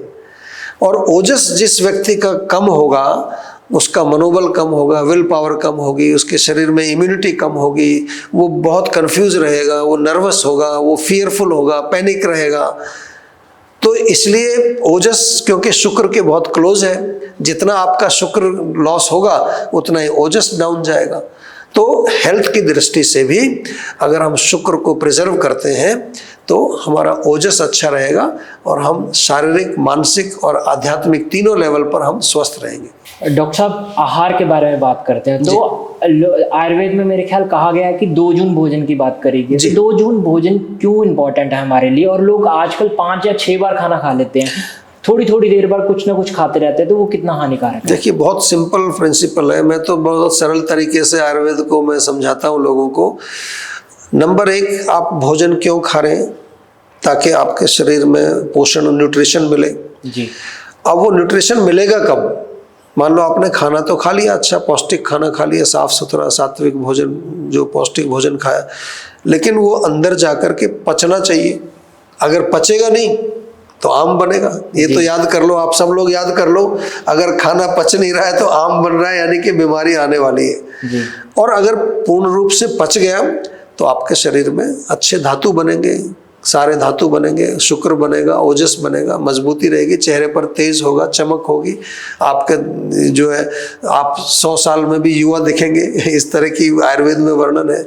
तो इसमें यहाँ ज़्यादा खाने से क्या होगा कि हमारी अग्नि तो लिमिटेड पचा सकती है ना जी। और एक बार जो खाना आपने खाया उसको पचने में, प्रॉपर पूरा पचने में 6 घंटे लगते हैं जी। आयुर्वेद के हिसाब से, अगर सारे रसों को हम पाचन करने की क्रिया देखें तो। इसलिए वहाँ कहा ये गया है कि कम से कम 6 घंटे का गैप तो रखना चाहिए। और अगर आप और उसको बढ़ा दें, मतलब 2 ही बार खाएं आप, सुबह खा लें 9-10 बजे, शाम को 6-7 बजे, तो आपको और गैप मिल गया, यानी कि भोजन तो पच गया, उसके बाद जो अग्नि है वो क्या काम करेगी, आपके आम को पचाएगी। जो कुछ अगर टॉक्सिन्स बने हुए हैं तो आपका रोज का रोज कचरा जो है वो खत्म, भस्म हो गया रोज, तो आपको रोग आएगा नहीं, क्योंकि रोग मोस्टली आम से ही आते हैं। आपने सुना होगा ना, लोग कहते हैं सारे रोग पेट से शुरू होते हैं जी। तो उसका मतलब यही है कि क्योंकि हम दिन भर पेल के खाते रहते हैं, पचता है नहीं। आप देखो हर दूसरे आदमी को, आपने खुद ही कहा, कॉन्स्टिपेशन है, गैस बन रही है, ब्लोटिंग हो रही है, उसके साथ साथ एसिडिटी हो रही है, तो हर आदमी की कंप्लेन है। तो ये कहाँ से आता है? अपच से आता है। अगर खाना पूर्ण रूप से पच गया तो ना तो एसिडिटी होगी, ना आपको कॉन्स्टिपेशन होगी, ना गैस बनेगी, बिल्कुल फर्स्ट क्लास रहेगा से। तो इसलिए जो है हमारे यहाँ लिखा गया है कि 2 टाइम खाना जो है वो हमारी सेहत के लिए अच्छा है। और ये आयुर्वेद में जितनी भी चीज़ें लिखी हैं, बड़े इंटरेस्टिंग बात ये है कि आज मॉडर्न साइंस उनको वैलिडेट कर रही है। अभी एक नया स्लोगन आया है मॉडर्न साइंस में, ईट लेस लिव लॉन्गर, जी, कम खाओ और लंबी आयु। ये इस पर रिसर्च हुई है कि जो लोग कम खाते हैं उनकी लंबी आयु है। क्यों? आम नहीं बनेगा, आम नहीं बनेगा तो रोग नहीं आएगा, रोग नहीं आएगा तो आपकी आयु लंबी होगी। सूर्यास्त के बाद भोजन क्यों नहीं करना चाहिए? सूर्यास्त के बाद भोजन ना करने का जो आयुर्वेद में एक जो उसका कारण ये है कि हमारी जो अग्नि है, पाचक अग्नि, ये सूरज के साथ इसका लिंक है। जैसे सूर्योदय होता है तो इसकी शक्ति बढ़ने लगती है, जैसे जैसे दोपहर का टाइम होता है तो उस टाइम सबसे स्ट्रांग होती है अग्नि हमारी, पाचक अग्नि, और जैसे जैसे सूर्य ढलने का टाइम आएगा तो फिर स्लो हो जाती है। तो इसलिए हमें उस समय खाना खाना चाहिए जब हमारी अग्नि में शक्ति है। तो इसलिए कहते हैं, और जितना लेट खाएंगे आप रात को उतना अग्नि आपकी और स्लो हो जाएगी। बात वहीं आएगी, अग्नि स्लो होगी तो क्या होगा? खाना पचेगा नहीं। अभी आपको समझ आ गया। और मैं इसको एक और लाइन बता दूं कि जहां बन गया आम हो गया काम तमाम। ये भी याद रख लो आप, जहां बन गया आम हो गया काम तमाम। तो ये आम को जो है बचाना, आप देखेंगे बड़ी मजेदार, आज जितना भी पूरी दुनिया में जो हेल्थ रिलेटेड जो टॉपिक्स चल रहे हैं ना, अब आपको समझ आने लगेगा कि यार ये सारा, चाहे वो कोई प्रोडक्ट बनाया किसी ने, चाहे कोई डिटॉक्स की टेक्निक है, चाहे कोई फास्टिंग की टेक्निक है, चाहे कोई ऐसी टेक्निक है जो इसको कह रहे हैं कि इससे आपका बॉडी जो स्वस्थ होगा। अब आपको समझ आएगा कि 2 ही काम कर रहे हैं लोग। एक तो आम को पचाने के लिए कोई उन्होंने सिस्टम बना दिया, दूसरा अग्नि को मजबूत रखने के लिए कोई सिस्टम बना दिया। इसीलिए आयुर्वेद में बहुत पहले से उन्होंने ये सारे नियम बनाए थे, कैसे खाना है, कितना खाना है, कब खाना है, और जो है इसके साथ साथ बहुत सारी चीज़ें। इवन एक बड़ा अच्छा सब्जेक्ट है आयुर्वेद में कि किस किस भोजन को एक दूसरे के साथ नहीं खाना है, विरुद्ध आहार। विरुद्ध आहार तो आजकल सब जगह चल रहा है, लोगों को पता ही नहीं है। आजकल लोग शादियों में जाते हैं तो वो एक तरफ आइसक्रीम रख लेते हैं, एक तरफ गुलाब जामुन रख लेते हैं। प्रज्ञापराध, बुद्धि का प्रयोग नहीं कर रहे। देखो बड़ी मजेदार बात है, अगेन मैं थोड़ा कई बार उदाहरण, अपनी डीजल की कार में पेट्रोल नहीं डालोगे आप कभी भी, नहीं डालोगे ना, तो इसमें सब कुछ ये गंदगी क्यों डाल रहे हैं और ऐसी चीजें क्यों मिला रहे हैं जो एक दूसरे के विरोध कर रही है? जब जिसका विरोध है तो अंदर भी विरोध करेगी। इसी तरह से जैसे मान लो आपको यहाँ से जो है, आप फरीदाबाद आए, मान लो यहाँ से पटियाला जाना है आपको कार से, ठीक, और आपने जो है एक पेट्रोल पंप पे टैंकी फुल करा ली अपनी, तो फिर उसके बाद मान लो 10 किलोमीटर पे एक पेट्रोल पंप आ गया, दिखाई दिया, तो उसको रोकोगे कि थोड़ा सा और डाल देते हैं सब? नहीं रोकोगे ना, क्योंकि वहाँ आप बुद्धि का प्रयोग कर रहे हो। यहाँ क्या अभी अच्छा ब्रेकफास्ट खाया है, थोड़ी देर ऑफिस पहुंचे, कोई वहाँ ले आया जी केक, उठा के अंदर डाल दिया, फिर थोड़े बाद हाँ जी समोसे मंगा दो, समोसे अंदर। ये मतलब हम क्या कर रहे हैं हम लोग? कार में नहीं करते जी। क्यों नहीं करते? क्योंकि हम मालूम है करेंगे तो कार खराब हो जाएगी। तो इसकी कोई चिंता नहीं है। तो ये बहुत गजब की साइंस आयुर्वेद में बड़े सिंपल तरीके से समझाई गई ये चीज़ें। तो दो ही चीज़ें आपको ध्यान रखनी है कि आप जो भी कुछ खाएं वो पूर्ण रूप से पचना चाहिए, इसलिए कम खाना है, थोड़ा गैप करके खाना है। और ये विरुद्ध आहार से भी अपच होता है। कौन कौन से आहार विरुद्ध आहार में? बहुत लंबी लिस्ट है, 18 डिफरेंट कैटेगरीज हैं विरुद्ध आहार की। आपकी प्रकृति के विरुद्ध कोई चीज़ होते हैं, आपके प्रोफेशन के विरुद्ध होते हैं। मान लो आप सेडेंटरी काम करते हैं और आप खा रहे हैं जो है बर्गर, तो आपके विरुद्ध है, प्रोफेशन के विरुद्ध। मतलब इस तरह से काफ़ी चीज़ें लिखी हैं उन्होंने। कुछ ऐसे हैं जो इनकम्पेटेबल हैं उनके गुणों के अनुसार, जैसे दूध के साथ जो है नमकीन नहीं खाना है, दूध के साथ कोई आपको खट्टी चीज़ नहीं खानी। अब आजकल लोग क्या करते हैं, पराठा खा रहे हैं, साथ में अचार और साथ में दूध भी पीते हैं जी, या दूध वाली चाय पियेंगे, वो भी सेम चीज़ है। दूध वाली चाय अपने आप में एक विरुद्ध है क्योंकि चाय आपको पीनी है। चाय का मतलब क्या होता है, अब आप यूरोप में हम जाते हैं तो वहाँ जब पूछते हैं कि आप what will you have, T और कॉफ़ी, तो अगर आप टी बोलोगे तो उनका मतलब वो ब्लैक टी से नहीं होता। मतलब कोई भी चीज़, मान लो अदरक उबाल करके दे दी, वो हर जिंजर टी हो गई वो। तो इसी तरह से अगर ये ब्लैक टी भी पीनी है तो इसको थोड़ा उसमें पानी में आप करके पिए। उसमें चीनी और दूध और ये कहाँ क्या क्या चीज़ उसमें। अब तो लोग मलाई भी डालते हैं उसमें, कहते हैं मलाई मार के चाय पिलाओ। अच्छा डॉक्टर साहब, दूध वाली चाय के क्या नुकसान है? देखिए, नुकसान सबसे बड़ा तो यही है कि वो अपने आप में विरुद्ध आहार की बात कर रहे हैं। तो ये milk and T itself is incompatible. जैसे हमने अभी बात की कि दूध के साथ कोई भी कशेली चीज़ हो, कोई भी खट्टी चीज़ हो, नमकीन हो, विरोध में होती है। नंबर एक तो ये हो गया। दूसरी चीज़, चाय की अपनी जो पत्ती होती है उसमें कुछ ऐसी तत्व होते हैं जो एसिडिटी पैदा करते हैं, वो हमारे लिवर के लिए अच्छे नहीं है। तो इसलिए जो है, अगर चाय आपको अगर पीनी भी है तो मैं तो ये कहूँगा कि बहुत अच्छी क्वालिटी के टी लीव्स, आजकल टी लीव्स मिलते हैं, जैसे ग्रीन टी होती है ना जो, तो उसको हल्का सा जो है, हल्का सा उसमें गर्म पानी में डाल करके वो पिए आप, नहीं तो फिर वो नुकसान करती है। और ख़ास तौर से मॉर्निंग की जो चाय है जी, जिसको बेड टी बोलते हैं लोग, सुबह उठते ही बाद चाय पीते हैं, वो तो सबसे खतरनाक है। वो एसिडिटी भी करती है, आपकी पूरी बॉडी के जो एल्कलिनिटी रात की है उसको नष्ट करती है। और साथ में कुछ लोग खाना खाने के तुरंत बाद चाय पीते हैं या नाश्ते के साथ ही चाय, वो बहुत खतरनाक है। उसमें तो जो न्यूट्रिशन थोड़ा बहुत गया है वो एब्जॉर्ब ही नहीं होगा आपका अंदर जाके। तो इसलिए अगर चाय को आपको पीना भी है तो मैं तो यही कहूँगा कि आप हल्का सा जो है उसको डिप करके वो थोड़ा वो टेस्ट के लिए। जो पैक्ड चाय आती है जैसे ग्रीन टी होगी पैक्ड, वो पीनी सही होती है? नहीं, ग्रीन टी तो देखिए, जो भी कोई नेचुरल फॉर्म की जो चीज़ है, ग्रीन टी लीव्स होते हैं वो नेचुरल फॉर्म में है, लेकिन इसको जो ब्लैक टी जो बनती है इसको काफ़ी प्रोसेसिंग कर देते हैं लोग, वो बहुत स्ट्रॉन्ग हो जाती है। ऐसी कॉफ़ी भी काफ़ी स्ट्रॉन्ग होती है जी। तो ये फिर अंदर जा कर के हमारे बॉडी में एसिडिटी पैदा करते हैं, और एसिडिटी जो है बहुत सारे रोगों का कारण होता है। आजकल के युवा जो जिम जाने से पहले कॉफ़ी पानी में हॉट कॉफ़ी मतलब black coffee without milk P लेते हैं, तो वो कितना सही होता है? देखिए, अब मैं तो अभी आपको कह रहा हूँ कि कैफीन ही तो है वो जी, चाहे वो कॉफ़ी है चाहे ब्लैक टी है, वो कैफीन है। जैसे कैफीन है, निकोटिन है, अल्कोहल है, ये स्टिमुलेंट्स हैं सारे। तो कई बार लोग इसलिए पीते हैं कि थोड़ा उनको एक फील होता है कि एनर्जी थोड़ी मिल रही है उससे, तो चलो एक्सरसाइज करते हैं, लेकिन ये सारे अननेचुरल चीज़ें हैं। हमें अगर एक्सरसाइज करनी है और अच्छी बॉडी बनानी तो बढ़िया आप बादाम खाओ, अखरोट खाओ, ड्राई फ्रूट्स खाओ, फ्रूट जूस पियो, ऐसी चीज़ें पियो। आयुर्वेद में पानी के बारे में क्या बताया गया कि कितना पानी पीना चाहिए, कब पीना चाहिए और कैसे पीना चाहिए?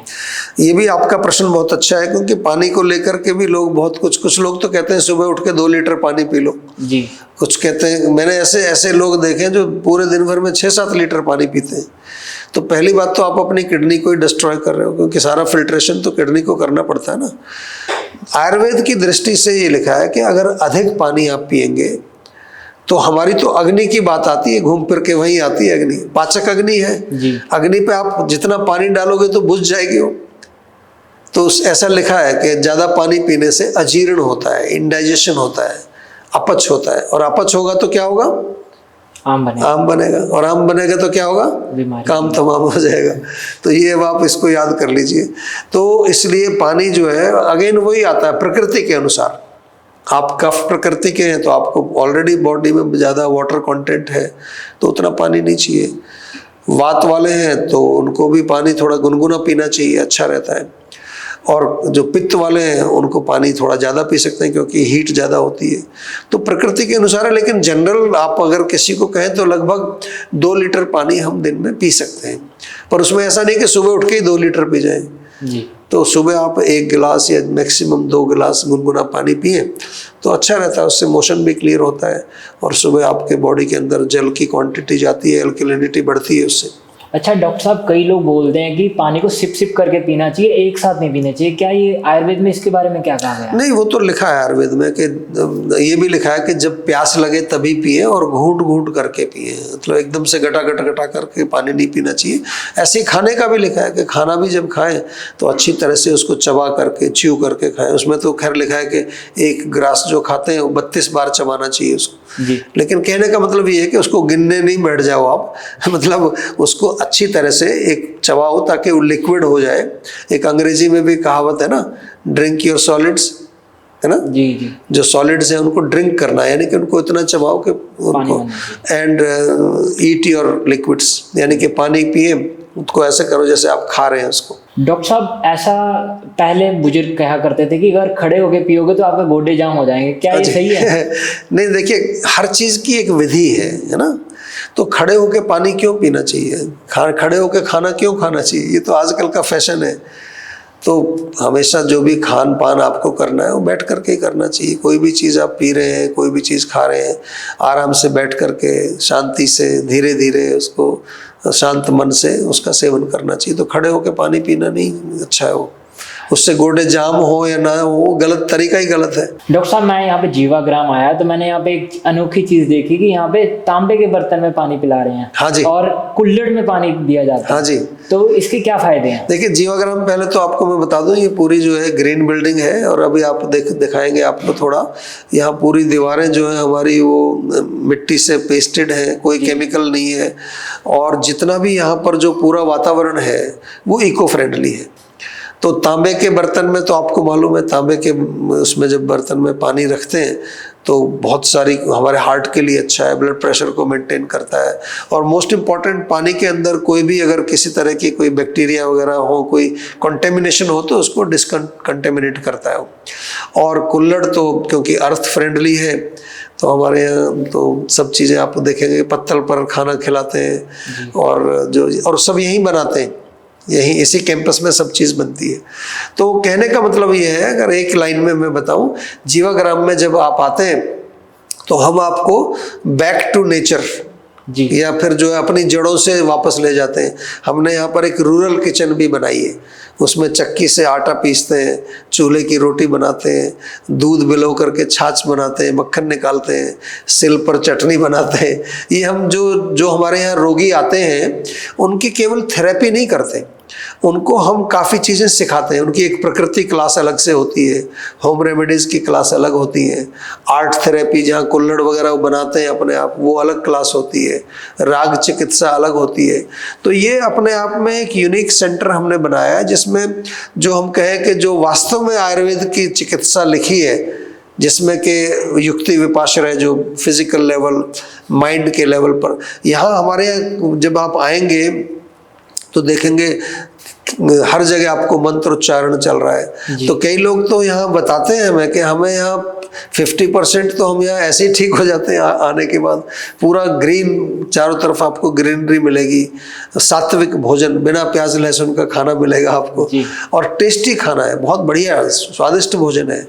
तो हमारा प्रयास ये है कि जीवाग्राम के माध्यम से हम लोगों की चिकित्सा तो करते ही हैं, लेकिन साथ में हम उनको कुछ शिक्षित भी करें। हमारा एक कंपनी का एक ब्रांड वैल्यू जो है वो सक्षम, एम्पावरिंग द पेशेंट और एम्पावरिंग आवर एम्प्लॉयज़, उनको भी एम्पावर करते हैं। हमारे यहाँ हमारे एम्प्लॉयज़ के लिए भी बहुत सारे प्रोग्राम हम चलाते हैं स्वास्थ्य संबंधित। ऐसा नहीं कि हम दूसरों को ही कहें, हमारे अंदर घर में भी तो वो चीज़ें लागू होनी चाहिए। ऐसे कौन से सुपर फूड हैं जिन्हें हमें रोज खाना चाहिए जिससे कि हम स्वस्थ रह सकते हैं? देखिए, सुपर फूड तो अगर हम सिंपल भाषा में देखें तो बहुत सरल भाषा में हमारे जैसे ये है, बादाम है, अखरोट है, किशमिश है, ये जो ड्राई फ्रूट्स जिनको कहते हैं, लेकिन इनको सोक करके खाना चाहिए। अगर हम सब्जियों में आए तो पालक है, ब्रोकली है। ब्रोकली आजकल काफ़ी पॉपुलर हो रही है, हालांकि भारतीय नहीं है, ये बाहर से कहीं से आई है। चुकंदर है या फिर गाजर है, इनको हम सेवन करें। और अगर फ्रूट्स में जाएं तो आपका एप्पल या फिर जो अनार बहुत बढ़िया है, सुपर फूड में आता है वो भी। या फिर जितनी ग्रीन वेजिटेबल्स होती हैं, हरी सब्जियां जिनको बोलते हैं जी, तो इनका सेवन करना चाहिए। क्या आंवला का सेवन करना फायदेमंद होता है? आंवला तो बहुत बढ़िया चीज़ है। आंवला तो रसायन है एक तरह का। रसायन का मतलब जो आपको जवान बना के रखता है। और आंवले पर तो एक रिसर्च भी हुई है कि ये आपकी लाइफ स्पैन को बढ़ाता है। बाकायदा एक स्टडी हुई है कि जिसमें आंवला उनको लेबोरेटरी में उनको फीड किया गया था, तो उनकी जो लाइफ साइकिल थी वो बढ़ गई है, उनकी आयु बढ़ गई है उससे। और आंवले में तो बहुत सारे उत्तम गुण हैं। आंवला जो है वैसे हमारे शरीर में पित्त का शमन करता है मुख्य रूप से। और अब तो हम अब ये कहते हैं, जो पहले कहावत थी ना, an apple a day keeps the doctor away, तो हम कहते हैं amla a day keeps the whole बीमारी अवे, क्योंकि आंवले में बहुत सारे गुण हैं। तो आंवले का सेवन करना चाहिए। फ्रेश मिलता है तो फ्रेश खाइए, जूस निकाल के भी ले सकते हैं और उसको उबाल करके खा सकते हैं। आंवले का सीजन नहीं है तो आंवले का चूर्ण हम लोग बनाते हैं, टैबलेट बनाते हैं। आंवला कैंडी हमारे यहाँ मिलती है, वो भी बहुत पॉपुलर है। आंवला जूस भी मिलता है हमारे यहाँ पर जीवा में।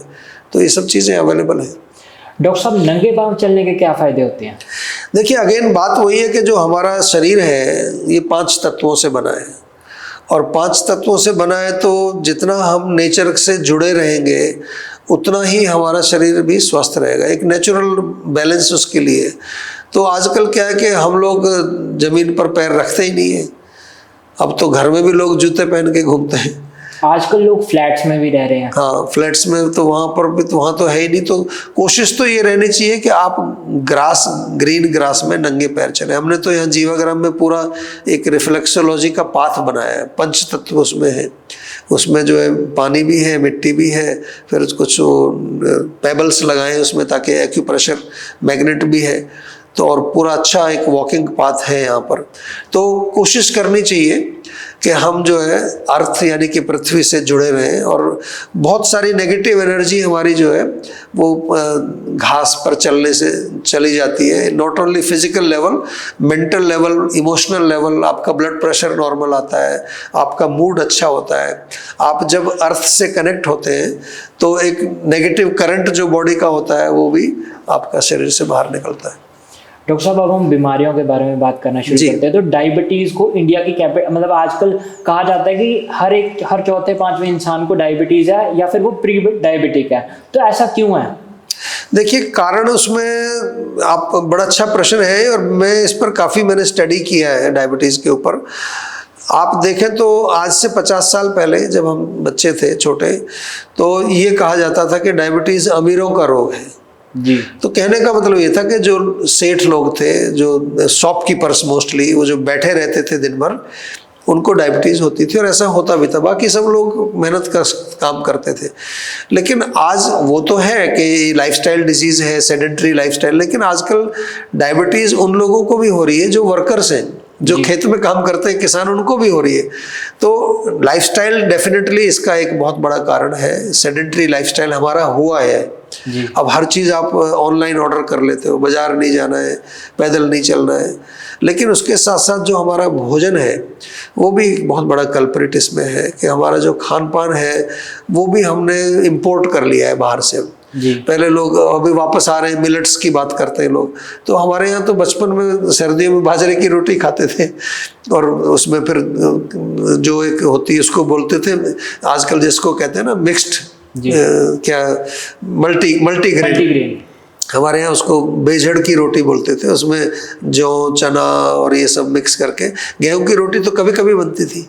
जी। दूसरा कारण है जो गेहूं का, आपने सुना होगा कि आजकल लोग कहते हैं गेहूं नहीं खाना चाहिए, गेहूं चावल को मना करते हैं। वो इसका कारण है कि ये भी है कि जो ओरिजिनल वैरायटी थी ना गेहूं की, जी। वो अभी क्रॉस ब्रीड करके जेनेटिकली मॉडिफाई करके काफी कुछ चेंज कर दिया है, तो ये भी एक काफी बड़ा फैक्टर है। और दूसरा, आप अगर भारतीय डाइट को अगर आप देखें, जो इंडियन डाइट भी है, तो उसमें कार्बोहाइड्रेट बहुत ज्यादा खाते हैं हम लोग। पराठा है या फिर जो चावल भी बहुत चलता है पूरे भारत के अंदर, काफ़ी मात्रा में चावल खाया जाता है, और आलू है। तो I think this is one of the reason. और सबसे बड़ी चीज़ मैंने शुरू में बताई थी, चाय जो लोग पीते हैं दिन में 4-5 चाय, 2 तो सभी पीते हैं, 2 चाय तो सभी की चलती है आजकल तो 2 तो ऑफिस में ही हो जाती है। आजकल तो बहाना मिल जाता है कि अगर कोई आया चल चाय पी लेते हैं, तो उसमें चीनी डालते हैं लोग, तो काफ़ी चीनी वो चली जाती है। फिर कोल्ड ड्रिंक, या तो चाय नहीं तो ठंडा, पूछते हैं ठंडा गर्म क्या लोगे, अब तो जो कोल्ड ड्रिंक है उसमें भी बहुत शुगर होता है।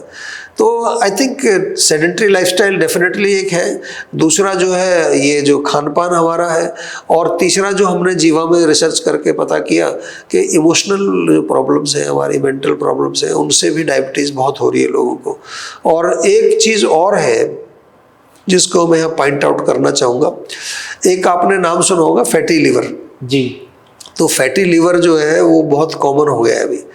और अगर हम इसको फिर वहीं आम से अगर जोड़ें, जब आप खाना खाते हैं और खाना पचेगा नहीं तो आम बनेगा।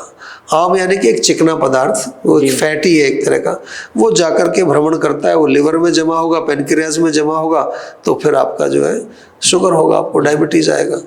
तो हम तो इसको पेट से ही जोड़ते हैं डायबिटीज़ को भी, क्योंकि आजकल अपच इतना बढ़ गया है लोगों का, खान पान इतना खा रहे हैं, वो खाना पचता नहीं है, पेट खराब रहता है, तो वो भी डायबिटीज़ का एक कारण है।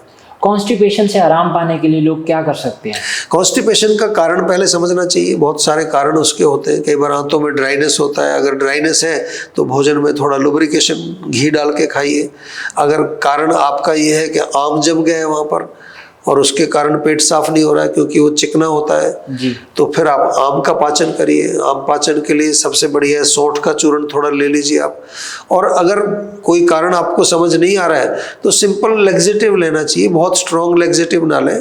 त्रिफला चूर्ण बहुत सरल है, सिंपल है, हरड़ बहेड़ा आंवला, उसका सेवन आप कर सकते हैं।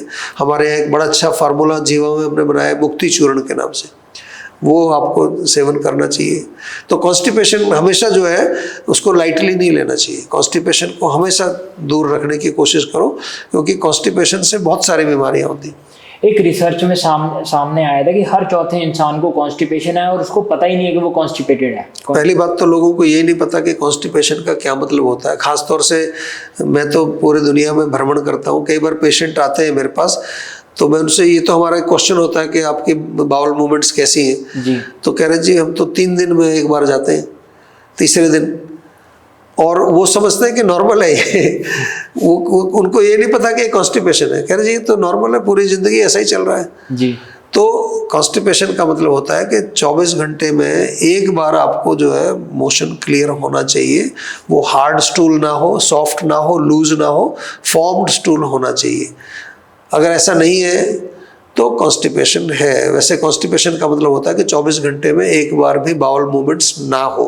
आजकल कई बार लोग गलत आके ये भी बोलते हैं कि जी मेरा पेट साफ नहीं होता, दिन में 4-5 बार जाना पड़ता है, तो उसको भी कॉन्स्टिपेशन ही बोलते हैं। वो कॉन्स्टिपेशन नहीं है, वो आम है, क्योंकि आम आपकी आंतों में चिपका हुआ है तो एक बार में पूरा मल बाहर नहीं निकलता है। तो ये अलग अलग स्थिति है, तो हम लोगों को एजुकेट भी करने की कोशिश करते हैं। जैसे एसिडिटी एक कॉमन शब्द है जी। बहुत सारे लोग कहते हैं जी एसिडिटी हो गई है, तो मैं उनको पूछता हूँ कि क्या हो रहा है आपको, कह रहे जी थोड़ी वो पेट में भारीपन होता है। तो मैंने कहा ये एसिडिटी नहीं है, एसिडिटी मतलब जलन होती है आपको, एसिड रिफ्लक्स होता है, पान खट्टा ऊपर पानी आता है। तो इसलिए थोड़ा थोड़ा लोगों को समझना भी चाहिए कि रोग क्या है। केवल आप डॉक्टर को बताएंगे एसिडिटी, वो एंटासिड दे देगा, और है आपको अपच, तो ठीक नहीं होगा रोग आपका। आजकल लोग सेल्फ मेडिकेशन भी कर लेते हैं, तो वो कितना बहुत खतरनाक, बहुत खतरनाक है, कभी नहीं करनी चाहिए। सेल्फ मेडिकेशन का मतलब ऐसा हो गया कि आप सब्जी बेचते हैं और आप अपने मोबाइल को खुद ही ठीक करने में लगे हुए हैं, तो आप उसको खराब कर लोगे। तो इसी तरह से जिस फील्ड का आपको ज्ञान नहीं है तो वहाँ आपको एक्सपर्ट के साथ कनेक्ट करना चाहिए, नहीं तो वो, क्योंकि शरीर का मामला है ना, हमारे बॉडी का मामला है। मोबाइल तो फिर भी एक बार को खराब हो जाए तो मैंने बोला दोबारा दूसरा खरीद लोगे, इसमें गड़बड़ होगी तो। और बहुत सारे लोगों को ये सेल्फ मेडिकेशन से बहुत सारे रोग होते हैं। हमारे पास आते हैं लोग अपनी मर्जी से कोई भी गोली खाए जा रहे हैं, कोई कोलेस्ट्रॉल की गोली खा रहा है, कोई ब्लड प्रेशर की गोली, अपनी मर्जी से मल्टीविटामिन खा लेते हैं लोग। हाँ, मल्टीविटामिन खा रहे हैं, पता नहीं क्या क्या लोग खाए जा रहे हैं। और फिर दूसरा क्या है कि एक सोशल मीडिया पर आजकल बड़ा वो चल गया फैशन, कोई भी आके कुछ भी बोलता है और बड़े कॉन्फिडेंटली बोल देता है वो, आप ये ले लो इससे आपका ये रोग ठीक हो जाएगा, ये ले लो इससे सर्दियाँ ठीक हो जाएगा। तो सभी दर्शकों से मेरा निवेदन है कि इस चक्कर में बिल्कुल मत पड़िए। जब भी आपको कोई भी प्रॉब्लम हो, एक क्वालिफाइड, चाहे वो आपको मॉडर्न मेडिसिन भी चाहिए तो क्वालिफाइड मॉडर्न मेडिसिन डॉक्टर के पास जाओ, और आयुर्वेदिक चाहिए तो क्वालिफाइड आयुर्वेदिक डॉक्टर से ही आपको कंसल्ट करके लेना चाहिए। और आयुर्वेद के लिए तो मैं फिर आपको बता दूं कि कोई भी एक गोली रोग का इलाज नहीं करती है, वो पर्सनलाइज्ड है। जो दवाई आपको दी जाएगी, अगर मान लो 5 पेशेंट डायबिटीज के मेरे पास आ रहे हैं तो 5 को एक दवाई नहीं देते हैं हमारे आयुर्वेद में जी, सबकी दवाई अलग अलग बनेगी। तो ये है असली आयुर्वेद, जिसको हम विशुद्ध आयुर्वेद या जो है ऑथेंटिक आयुर्वेद बोलते हैं, और जीवा में इसी की प्रैक्टिस की जाती है। क्या कोई घरेलू इलाज है डायबिटीज का? नहीं, घरेलू तो बहुत सारी चीज़ें हैं, जैसे कि आपने सुना होगा करेले का जूस लोग पीते हैं, मेथी का पानी पीते हैं, रात को 1 चम्मच मेथी भिगो दीजिए, वो बहुत बढ़िया है। आंवला जूस थोड़ा निकाल के उसमें हल्दी मिला करके पी लीजिए, शास्त्र में लिखी हुई ये चीज़ें। पर ये कोई फिर होम रेमेडीज इलाज नहीं है, ये आपको थोड़ा बहुत सपोर्ट करेगा। इलाज है रूट कॉज को समझना, जड़ क्या कहाँ पर है, उसका इलाज करेंगे तब आपका रोग ठीक। अच्छा, किसी की एकदम से डायबिटीज पीक कर जाए तो क्या करना चाहिए उसे?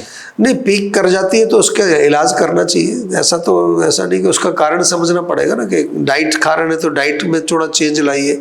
हमारे यहाँ तो एक पूरा डायबिटीज मैनेजमेंट प्रोग्राम हमने 4 महीने का लॉन्च किया हुआ है, और हजारों पेशेंट उसमें हमने जो है ऑलरेडी उसका डॉक्यूमेंटेशन है। बल्कि हमने एक पेपर इस पर लिखा है, अभी अगले साल जो है थाईलैंड में इंटरनेशनल डायबिटीज कांग्रेस हो रही है, तो उसमें हमारा पेपर एक्सेप्ट हो गया। वहाँ पर हमारे डॉक्टर जाएंगे, प्रेजेंट करेंगे। तो हमारे यहाँ जो भी काम होता है वो शास्त्र के ऊपर आधारित होगा। दूसरा, हम मॉडर्न साइंस को भी काफ़ी कुछ जो है इम्प्लीमेंट करते हैं, कि मॉडर्न साइंस में भी बहुत कुछ रिसर्च हो रही है, उसको आप टोटली निगलेक्ट कर दें और ये कहने लगे कि ये बेकार है, ये इसको बिल्कुल आप यूज़ मत करिए, तो मेरा पर्सनल ऐसा व्यू नहीं है। मैं तो ऐसा मानता हूँ कि आगे चल करके इंटीग्रेटिव मेडिसिन जो है वो एक बहुत बड़ा रोल प्ले करने वाली है हेल्थ केयर सिस्टम। आजकल सर देखा जाता है कि फैटी लीवर लोगों को बहुत सारा देखने को मिल रहा है। पहले अल्कोहलिक फैटी लीवर देखने को मिलता था, अब नॉन अल्कोहलिक फैटी लीवर देखने को मिलता है। इसका क्या कारण है? अब तो आपको समझ आ गया होगा। आम जो बनता है ना अंदर, यानी कि अपच, इंडाइजेशन। अब लोग दिन भर खाए जा रहे हैं, तो फैट जब बॉडी में जमा होता है तो वो लिवर में जाके जमा होगा सीधा। सिंपल सी बात है, हमारा जो खान पान है, दिन भर खाते रहते हैं, फिर गरिष्ठ चीज़ें यानी कि फ्राइड चीज़ें खा रहे हैं, बहुत ज़्यादा कार्बोहाइड्रेट्स खा रहे हैं, तो ये सारा जो है कार्ब ज़्यादा जितना खाते हैं हम, वो अल्टीमेटली फैट में कन्वर्ट होता है। जितना बॉडी को यूज़ करना है ग्लूकोज बन के यूज़ होता है, बाकी फैट में कन्वर्ट होगा तो लिवर में जाके जमा होगा सीधा। आयुर्वेद में लीवर का क्या ट्रीटमेंट है? आयुर्वेद में ही ट्रीटमेंट है, मैं ऐसा मानता हूँ। आयुर्वेद के हमारे यहाँ तो बहुत सारे पेशेंट आते हैं लिवर के, fatty liver grade 1, grade 2, even cirrhosis of liver, fibrosis of liver. और आयुर्वेद में चिकित्सा जो की जाती है वो अगेन मैं जैसा बार बार आपको कह रहा हूँ कि वो की जाती है बिल्कुल पर्सनलाइज्ड। लेकिन अगर सिंपल भाषा में कहें तो सबसे पहले अपनी डाइट चेंज करिए। अगर आपको लिवर को ठीक करना है, थोड़ा वजन कम करिए, 4-5 किलो वजन कम करेंगे, उसी से फर्क पड़ेगा। और हमारे यहाँ कुटकी एक बहुत अच्छी एक जड़ी बूटी है, कुटकी का प्रयोग किया जाता है। पुनर्नवा का नाम आपने सुना होगा, पुनर्नवा का प्रयोग किया जाता है। ये तो मैं ऐसे जड़ी बूटी आपको बता रहा हूँ, लेकिन अगर सिंपल भाषा में अगर लिवर को सुरक्षित रखना है तो इसमें कम खाइए, थोड़ा फास्टिंग करिए, ज़्यादा से ज़्यादा कोशिश करिए कि आप फ्रूट्स वेजिटेबल्स का सेवन ज़्यादा करें, चीनी और कार्बोहाइड्रेट इनका सेवन कम किया जाए। अच्छा सर, शुगर को स्लो पॉइजन माना जाता है, ऐसा क्यों है? स्लो पॉइजन इसलिए है शुगर, क्योंकि शुगर केवल डायबिटीज तक ही सीमित नहीं रहती है कि ब्लड शुगर बढ़ गया, आपने गोली ले ली, उससे कंट्रोल हो गया। वो धीरे धीरे अंदर आपके हार्ट को डैमेज करती है, आपकी किडनी को खराब करती है, आपकी नसों को खराब करती है, आंखों में ब्लाइंडनेस पैदा करती है। बहुत लंबी लिस्ट है शुगर की कॉम्प्लिकेशंस की। तो इसलिए लोग तो ये समझते हैं कि भाई मेरे गोली खा रहा हूँ और मेरी शुगर ठीक है, तो लेकिन एक दिन अचानक से कुछ विजिबल होता है कि किडनी खराब हो गई है, हार्ट में ब्लॉकेज आ गई, स्ट्रोक आ गया है, तो इसलिए इसको स्लो पॉइजन कहते हैं। आजकल शुगर फ्री टैबलेट्स लोग ले लेते हैं, तो वो कितना लेना सही है? शुगर फ्री कुछ नहीं होता है ये सब नाम से कुछ भी दे दो। शुगर फ्री का मतलब कुछ ना कुछ तो उसमें डालेंगे ना, जो उसको स्वीटनर होते हैं, सैकरीन डालते हैं कुछ लोग, कुछ डालते हैं। तो आई थिंक इट्स बेटर कि कुछ भी ना लो आप, है ना, बिना चीनी की चाय P low rather than sugar free. या फिर कोई नेचुरल चीज़ें आजकल कुछ हैं, जैसे स्टीविया वगैरह लोग यूज़ करते हैं। बट अगर आपको चीनी नहीं लेनी है तो मत लीजिए, फिर उसमें शुगर फ्री का क्या मतलब है। आजकल सर कैंसर के ऊपर बहुत सारी बातें हो रही है, क्या आयुर्वेद कैंसर को ठीक कर देता है? देखिए, कैंसर अपने आप में एक बहुत भयावह रोग है, एक ड्रेडफुल डिजीज़ है। और प्रॉब्लम ये होती है कि कैंसर जब मालूम चलता है लोगों को, ऑलरेडी 3rd 4th स्टेज में जा चुका होता है। इनिशियल स्टेज में अगर कैंसर मालूम हो, उसकी चिकित्सा बड़ी अच्छी आसानी से होती है, हमारे यहाँ बहुत पेशेंट आते हैं। लेकिन अगर एडवांस स्टेज का होता है तो मैंने पर्सनली हमने ये देखा है, हमारे यहाँ आते हैं तो फिर हम एक इंटीग्रेटिव अप्रोच लेते हैं उसमें, जो कई बार इसमें मॉडर्न मेडिसिन का भी कुछ पार्ट होता है, कुछ आयुर्वेद का होता है। कई बार लोग ऑलरेडी जो है कीमो उनका चल रहा है, रेडिएशन चल रहा है, तो हमारे पास आते हैं, तो हम उनकी इम्यूनिटी बढ़ाते हैं, हम शोधन करते हैं बॉडी में, जो चैनल्स को ब्लॉकेज जो किया है टॉक्सिन्स ने उनको साफ करते हैं। तीसरा, अग्नि को बढ़ाते हैं, जठराग्नि पर काम करते हैं। चौथा, उनकी मेंटल वेलबींग पर काम करते हैं। और पांचवा, इसमें कैंसर में हम स्पेशली स्पिरिचुअल वेलबींग पर भी काम करते हैं, क्योंकि कभी कभार पेशेंट की ऐसी कंडीशन है कि वो टर्मिनल स्टेज में है, अब कुछ नहीं हो सकता, जिसको हम असाध्य रोग आयुर्वेद में कहते हैं। तो फिर वहाँ उसकी स्पिरिचुअल वेलबींग थोड़ा सा उसको एक ऐसे लेवल पर लाते हैं कि अगर मृत्यु भी अगर उसकी होनी है तो एक पीसफुल डेथ उसकी हो। तो आयुर्वेद तो हर रोग का इलाज करता है, और हर कंडीशन में, खासतौर से जीवा में तो हम करते ही हैं। कोई भी किसी तरह का रोग हो, डिफिकल्ट रोग हो, इनक्योरेबल कंडीशन हो, लेकिन ऐसा नहीं है कि सारे रोग ही हम ठीक कर देते हैं। अगर ऐसा होता तो फिर तो कोई बात ही नहीं है। तो अलग अलग स्थिति है रोगों की, उसके अनुसार उसकी चिकित्सा की जाती है और उसके अनुसार ही। लेकिन फिर भी हम कहते हैं, एक तो हमारे पास पेशेंट आते हैं लास्ट में जी, इसलिए मैं दर्शकों से कहता हूं कि आप शुरू में आ जाइए हमारे पास तो अच्छा रहेगा। लेकिन लास्ट में आते हैं, डिफ़िकल्ट आते हैं, कॉम्प्लिकेटेड केसेस आते हैं, फिर भी हम अगर डेटा अपना देखें तो कम से कम 80-85% लोगों को हम रिलीफ देते हैं। तो अच्छा नंबर है, कोई ऐसी प्रॉब्लम नहीं है। आजकल लोग स्ट्रेस ईटिंग करते हैं, तो स्ट्रेस ईटिंग हमें बीमार, मतलब कितना बीमार कर देता है? देखिए, स्ट्रेस ईटिंग जिसको कंफर्ट ईटिंग बोलते हैं, तो मैं उसको कहता हूँ ये कंफर्ट ईटिंग नहीं है, डिस्कम्फर्ट ईटिंग है। जब आप स्ट्रेसफुल कंडीशन में हैं, अब तो आपको सारी चीज़ें आयुर्वेद की समझ आ गई होंगी, और उसमें आप खाना खा रहे हैं, खा इसलिए रहे कि आपका थोड़ा माइंड रिलैक्स हो जाएगा। लेकिन वो जो खाना खा रहे हैं वो तो पचेगा नहीं, और पचेगा नहीं तो आम बनेगा तो रोग पैदा करेगा। तो इसलिए स्ट्रेस के कंडीशन में रादर देन ईटिंग फूड, मैं सजेस्ट करता हूँ कि थोड़ा 2 मिनट बैठ करके आप डीप ब्रीदिंग करें, थोड़ा मन को शांत करें, लंबी गहरी सांसें लें। तो उससे मन जब शांत होगा तो आपकी स्ट्रेस डाउन होगी। पहले स्ट्रेस को कम करें, फिर आप खाना खाएं, और फिर देखें कि खाना जरूरत भी है क्या। कई बार ऐसे खा लेते हैं लोग, खासतौर से मीठा खाते हैं उसमें जी। जब उनको स्ट्रेस होता है तो मीठा खाने से, क्योंकि उनसे माइंड थोड़ा, मीठे से माइंड शांत होता है। मीठा जो मधुर रस है उसको सात्विक बताया गया है जी। वो ज़्यादा स्टिमुलेशन नहीं करता, वो थोड़ा शांति पैदा करता है। तो लेकिन अच्छा तरीका नहीं है। पहले स्ट्रेस को रिलैक्स करें। हमने तो पहले भी कहा कि स्ट्रेसफुल कंडीशन में, एंग्शियस कंडीशन में खाना नहीं खाना चाहिए। आजकल बॉडी डिटॉक्स के बारे में बहुत ज़्यादा चल रहा है, तो हम बॉडी को कैसे डिटॉक्स कर सकते हैं? पंचकर्म कराइए, सबसे बेस्ट है। मैं तो कहता हूँ गाड़ी की सर्विसिंग आप कराते हो ना जी, तो इस गाड़ी की सर्विसिंग तो साल में 1 बार तो होनी चाहिए। बहुत बढ़िया तरीका है डिटॉक्स। डिटॉक्स तो बहुत छोटा सा शब्द है पंचकर्म के सामने। डिटॉक्स तो बहुत सुपरफिशियल शब्द है। पंचकर्म बहुत गहराई तक सूक्ष्म लेवल पर जाकर जो हमारे स्रोतस हैं वहाँ से गंदगी निकालता है। यहाँ तक लिखा है कि आपके मन को भी शुद्ध करता है, आपकी इंद्रियां जो है आँख नाक इनकी भी शक्ति को बढ़ाता है पंचकर्म। तो सबसे बेस्ट डिटॉक्स प्रोग्राम है पंचकर्म चिकित्सा। और पंचकर्म का मतलब ये केवल मसाज नहीं है, मसाज और शिरोधारा पंचकर्म नहीं है। उसमें हम लोग वमन कराते हैं, विरेचन कराते हैं, बस्ती देते हैं। प्रॉपर पंचकर्म यहाँ जीवा में किया जाता है जी। जैसे कि बॉडी डिटॉक्स में भी कई सारे पार्ट्स का डिटॉक्स भी होता है, जैसे लीवर डिटॉक्स हो गया, तो लीवर को डिटॉक्स कैसे कर सकते हैं?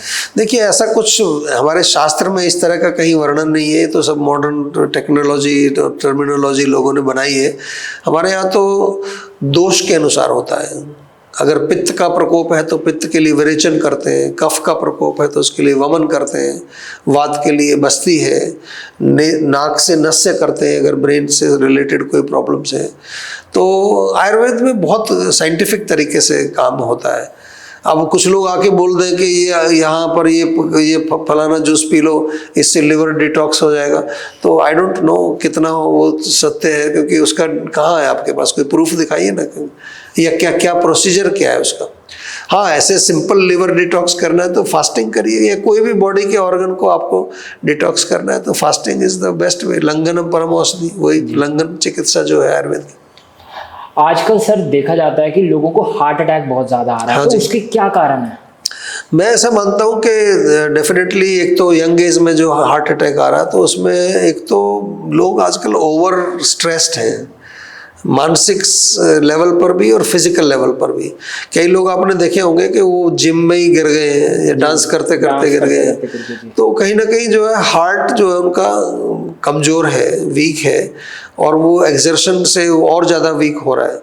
तो इसलिए आयुर्वेद में जहाँ एक्सरसाइज की बात लिखी है तो कहते हैं हमारे शरीर में जितना बल है उसका आधा बल केवल आपको व्यायाम में लगाना है। लेकिन आजकल लोग 2-2 घंटे जिम में लगे हुए हैं, फिर वो क्या क्या शेक वगैरह पीते हैं, प्रोटीन, फिर खान पान और मानसिक तनाव मैं मानता हूँ बहुत बड़ा कारण है। स्ट्रेस से हमारे हार्ट में काफ़ी प्रॉब्लम्स आती हैं। हार्ट को हेल्दी रखने के लिए हमें किन चीज़ों का सेवन करना चाहिए? सबसे पहले तो मन को स्वच्छ रखिए, हार्ट को साफ रखिए, गंदगी मत रखिए। बहुत सारी हमारे अंदर चीज़ें छुपी हुई हैं, तो थोड़ा सा जो है हृदय की शुद्धि के लिए फिजिकल लेवल पर तो सबसे बढ़िया अर्जुन टैबलेट है, अर्जुन का सेवन करें। लहसुन का भी बहुत बड़ा रोल है, लहसुन का आप एक कली सेवन कर सकते हैं, वो भी हार्ट के लिए अच्छी है। और थोड़ा सा मैं कहूँ तो थोड़ा साइकोलॉजिकल लेवल पर मन को सात्विक बनाना है, यानी कि आपकी थॉट प्रोसेस पॉजिटिव होनी चाहिए, जो चीज़ें आप देख रहे हैं सुन रहे हैं वो पॉजिटिव होना चाहिए। और अगर आत्मा के लेवल पर जाए तो थोड़ा नाम जप करना चाहिए, भगवान का नाम लेना चाहिए। जब आप भगवान से कनेक्ट होते हैं तो हृदय आपका वैसे ही प्रसन्न हो जाता है। प्रसन्न हृदय तो स्वच्छ हृदय, मतलब कहते हैं ना आपका हृदय स्वच्छ होना चाहिए। डिटॉक्स का मतलब क्या, उसको साफ होना चाहिए जी। तो उसमें ऐसा नहीं कि अंदर अंदर कुछ आपको गंदगी चल रही है, चीटिंग चल रही है, झूठ बोल रहे हैं, फरेब कर रहे हैं। ये इससे भी जो है हमारा हृदय जो है, क्योंकि हम तो मानते हैं कि हृदय ही स्थान है आत्मा का। अच्छा डॉक्टर साहब, कई लोग बोलते हैं कि आपको दूध नहीं पीना चाहिए। जब आपका जन्म हुआ, जब आप माँ के कोख से जब पी रहे हो, ये सब वेस्ट से आया है कॉन्सेप्ट, ये हमारे भारत का आयुर्वेद का कॉन्सेप्ट नहीं। आयुर्वेद में तो दूध का वर्णन लिखा है, 8 प्रकार के दूध लिखे हैं, उनके गुण लिखे हैं, उनके औषधीय गुण लिखे हैं। और ये वेस्ट से भी इसलिए आया है क्योंकि वेस्ट में मैं काफ़ी ट्रैवल करता हूँ। वहाँ पर जो गाय है वो गाय नहीं है, वो जर्सी गाय है, वो क्रॉस ब्रीड करके बनाई है। तो वो जो दूध है उसमें वो क्वालिटीज़ नहीं है जो हमारे यहाँ गाय का, देसी गाय का दूध है। देसी गाय का दूध है या भैंस का दूध है या बकरी का दूध है या भेड़ का दूध है, लिखा हुआ है शास्त्र में। ऊँट का दूध है, उनके गुण लिखे हैं। तो ओरिजिनल आप लें, और कुछ चीज़ आप प्रोसेस, और फिर प्रोसेसिंग हो रही है दूध की। अब सबसे बड़ी बात है कि जो आप पैकेट वाला दूध पी रहे हैं वो तो खराब ही नहीं होता। अमेरिका में तो एक दूध मिलता है 6 महीने तक खराब नहीं होता। तो उसमें कितना हैवी प्रोसेसिंग किया है, नहीं तो दूध तो जो है 24 घंटे में खराब हो जाएगा अगर आप उसको रखेंगे तो। अच्छा डॉक्टर साहब, कई लोग बोलते हैं कि अगर आप जैसे दूध पी लेते हो तो वो पचने में उसको 6, 7, 8 घंटे लगते हैं और आप उतनी एक्सरसाइज नहीं कर पाते, तो उस वजह से दूध पचता नहीं है, तभी आपको गंभीर बीमारी होती है। क्या ये सही है? नहीं, पचने में तो इतना टाइम तो नहीं लगता, पर हाँ दूध थोड़ा पचने में हैवी होता है, इसलिए रात के लिए बताया गया कि रात को पीना चाहिए दूध। और अगर आपकी पाचक अग्नि कमज़ोर है तो उसमें थोड़ा अदरक डाल दीजिए, थोड़ा सा आप सौंफ डाल दीजिए, उसको उबाल करके पी लें। उसके तरीके होते हैं, मलाई निकाल दीजिए उसके से। डॉक्टर साहब, आपने हमारे दर्शकों को बहुत महत्वपूर्ण जानकारी दी, आप हमारे साथ जुड़े, आपका बहुत बहुत धन्यवाद। थैंक यू, आपका भी बहुत बहुत धन्यवाद। नमस्कार। अगले एपिसोड में फिर हाजिर होऊंगा, तब तक के लिए नमस्कार।